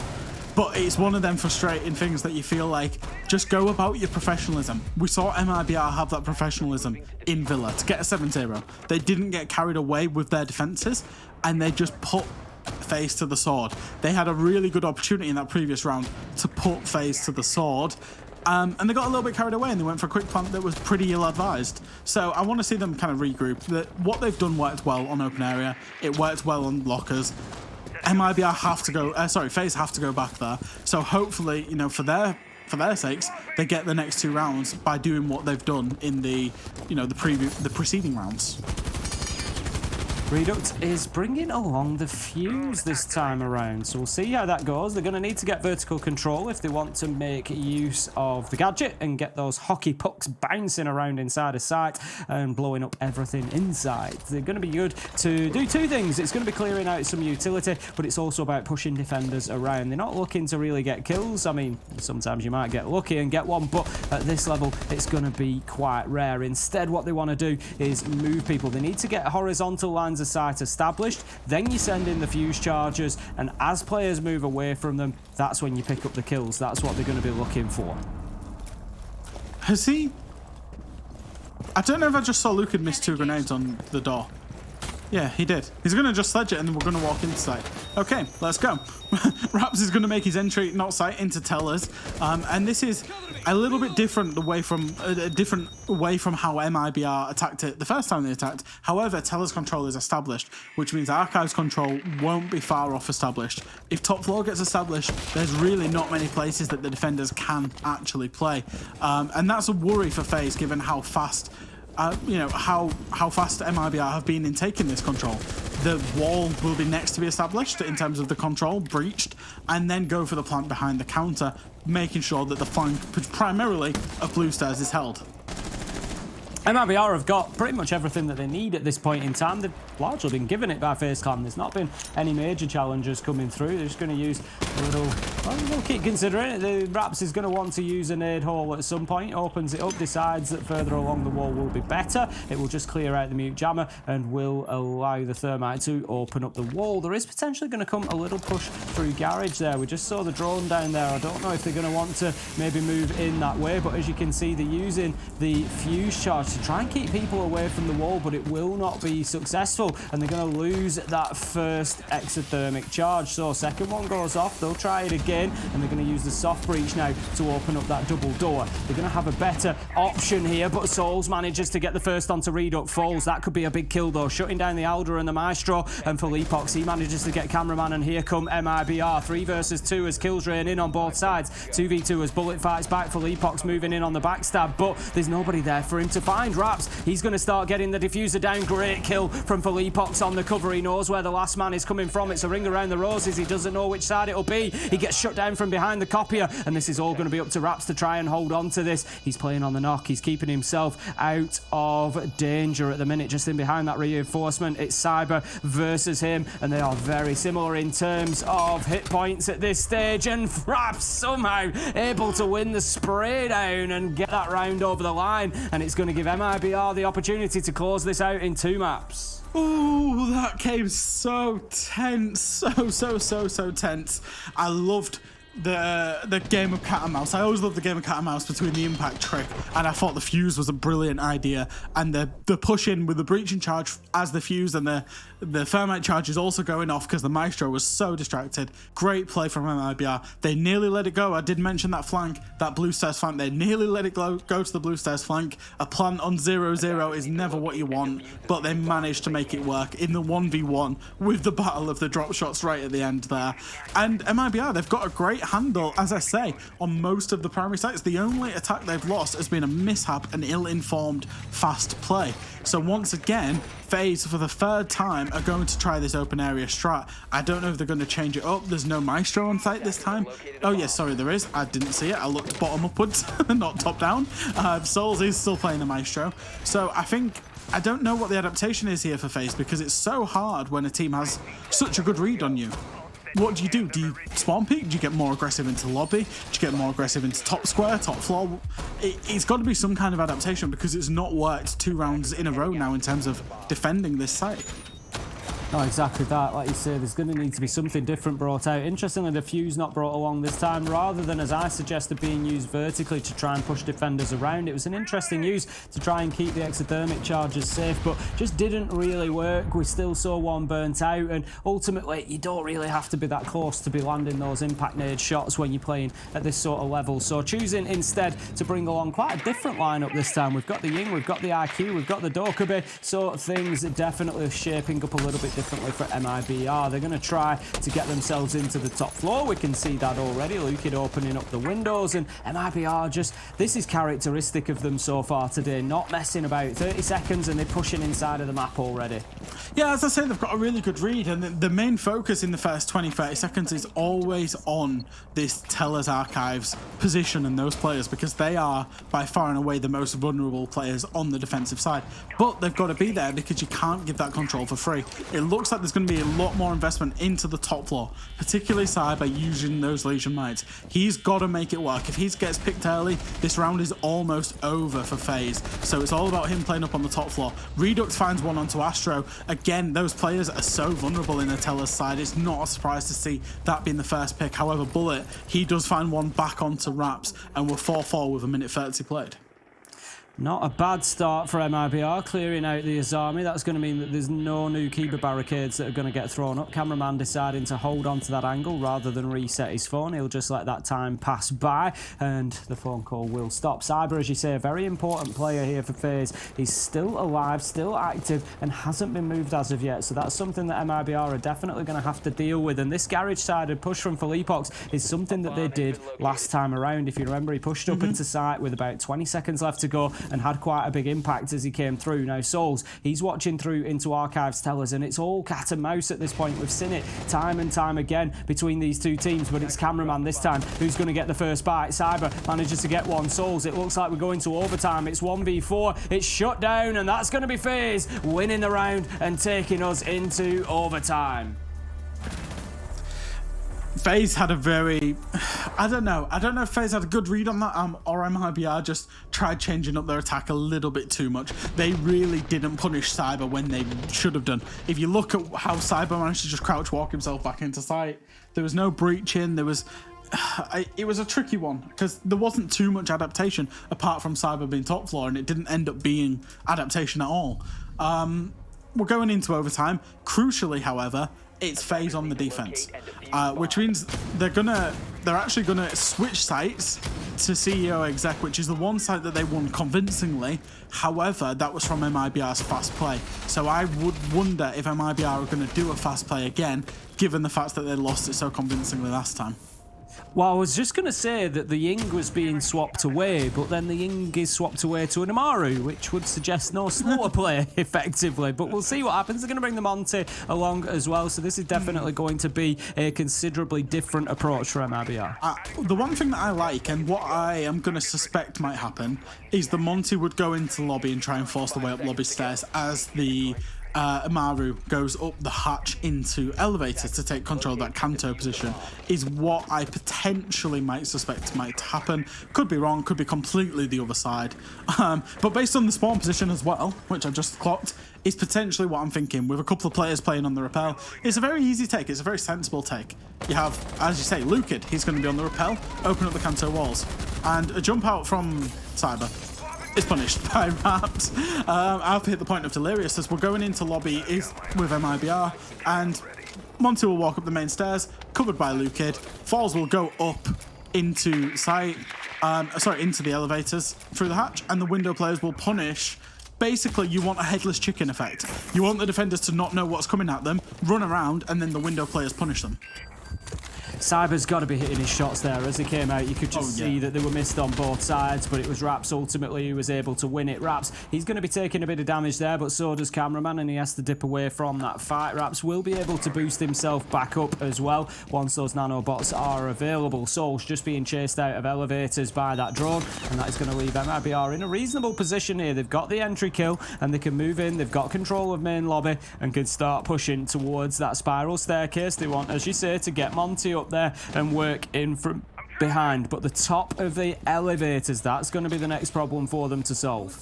They're just completely making sure that there's no players left straggling on this mid floor. I think Cameraman, he is going to stay stubborn, and I do worry from MIBR if they spend a little bit too much time worrying about Cameraman, because Cameraman can waste a lot of time. Lukid's not even thought about breaching. I think he's going to start breaching the elevator walls now, the Kanto walls. They are going to actually nade preemptively towards the hatch as we see Falls. He's going under the hatch. He will be there shortly, presumably going to be going up the hatch very shortly.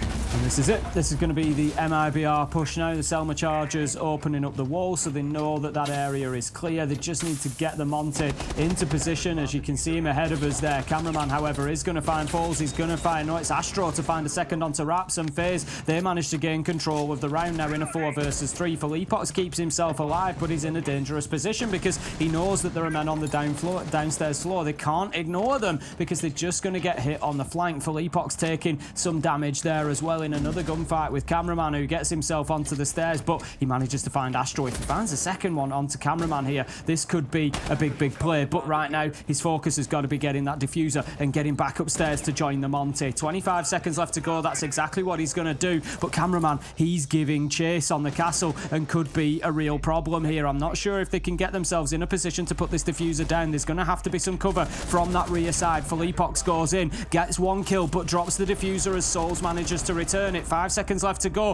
Time is ticking by. They have to get the diffuser and start planting. That's exactly what they do. It's going to be Reduct, and Cameraman is on an absolute breath of hell. So this round has just flip-flopped back and forward. It's been difficult to call who would come out on top, but somehow MIBR, with an absolute steal of a play, have got the diffuser down and they've got the Monty in the corner. This is going to be nigh on impossible for Cameraman now because Reduct is just feeding information into Lukid, who is on low health. Cameraman does not have a great gun to be trying to make this sort of a challenge in a 1v2. Shut down by Lukid, and MIBR, they take advantage in the overtime. Was it a flip-flop? Was it a seesaw? This round was going completely in one direction, swung all the way to another, and then back again. I think MIBR, I thought they nearly lost it. I'm not going to lie. When the Monty's already at the top of the spiral stairs, Monty knows that the elevator hatch is clear, but we're still trying to work a way for Felipox to go up the hatch. However, you know, it did work out in the end, is what I'm going to say. And the Monty came in clutch, being able to just walk into sight, gather that information, give the yellow pings that the players can play off. Just about another 0.0 second plant that did go down, was covered, and it was well played by MIBR in the end. They'd managed to get the round win on that attack, and as I said, they've looked good on the attacks. Where do FaZe go? Even if FaZe win this attack, where do they then go for round 15? Going to be lockers and CCTV for round 14. MIBR taking a tactical timeout just before this one. Obviously wanting to slow things down a little bit before they come into what could be a crucial round for them. Looking to get it locked out here and now. Get that 2-0 win and push on towards the final. MIBR have been 50-50 on the defense of lockers and CCTV. We saw them defend it twice and they weren't able to hold on to it at the second attempt. They did manage to get the first, but it was on the back of a big Reduct flank, which they cannot rely on. It's unlikely to be successful again. So MIBR really need to do a better job of controlling the actual site itself this time. They can't rely on that big hero play. They can't rely on that last 20-30 second double kill to push them over the line. But after that last round, it was a tough one for FaZe Clan to lose. I think they were in a position where it looked like they might just get the win. As you say, it was looking dicey for MIBR. They snatched it away. Only 2 seconds left on the clock when Reduct managed to start getting that diffuser down and keep things alive. So that's going to be a bit of a punch to FaZe. Yep, and I think it's been on the balance of things, this has been a very entertaining game, and I guess somewhat as a neutral, you'd hope for an entertaining game rather than a complete clean sweep that we saw in map 1. It's been to-in and fro-in, and teams, you know, at one point MIBR looked like they'd run away with it, at one point FaZe looked like they'd run away with it, and in the end we've hit an overtime match point at 6-7, so it's all about this defense, as you say, because MIBR, they struggled, it needed hero plays, and I think Reduct, he's back on his army. He was previously on the Oryx, and he maybe has the key. I wonder if he's going to go and play top floor and try a flank again, or whether he's going to try and play those as armies, I would say, quote-unquote, sensibly from sight. Falls has made a shotgun rotate up into the mid floor, so it looks like MIBR are going to try some kind of, I'd call it a false roam, because they don't want to give away their lives for the roam, because the hatches are going to be closed, but it's shoot some drones, create some early pressure, delay some time, and then drop back. The fact that they have that rotate opportunity would indicate that there's going to be some mid-4 play, and I'm going to guess primarily Lukid and Reduct. Here we go then. This could be the final round of this matchup. If MIBR are able to successfully defend lockers and CCTV, then that could be the end of it. Now, Astro once again going down to Garage. We saw this from him previously, and you've got to expect that MIBR are going to be aware that this could be the case. Redux going to get spotted out. I don't think he sees the drone, and that could be damage for him.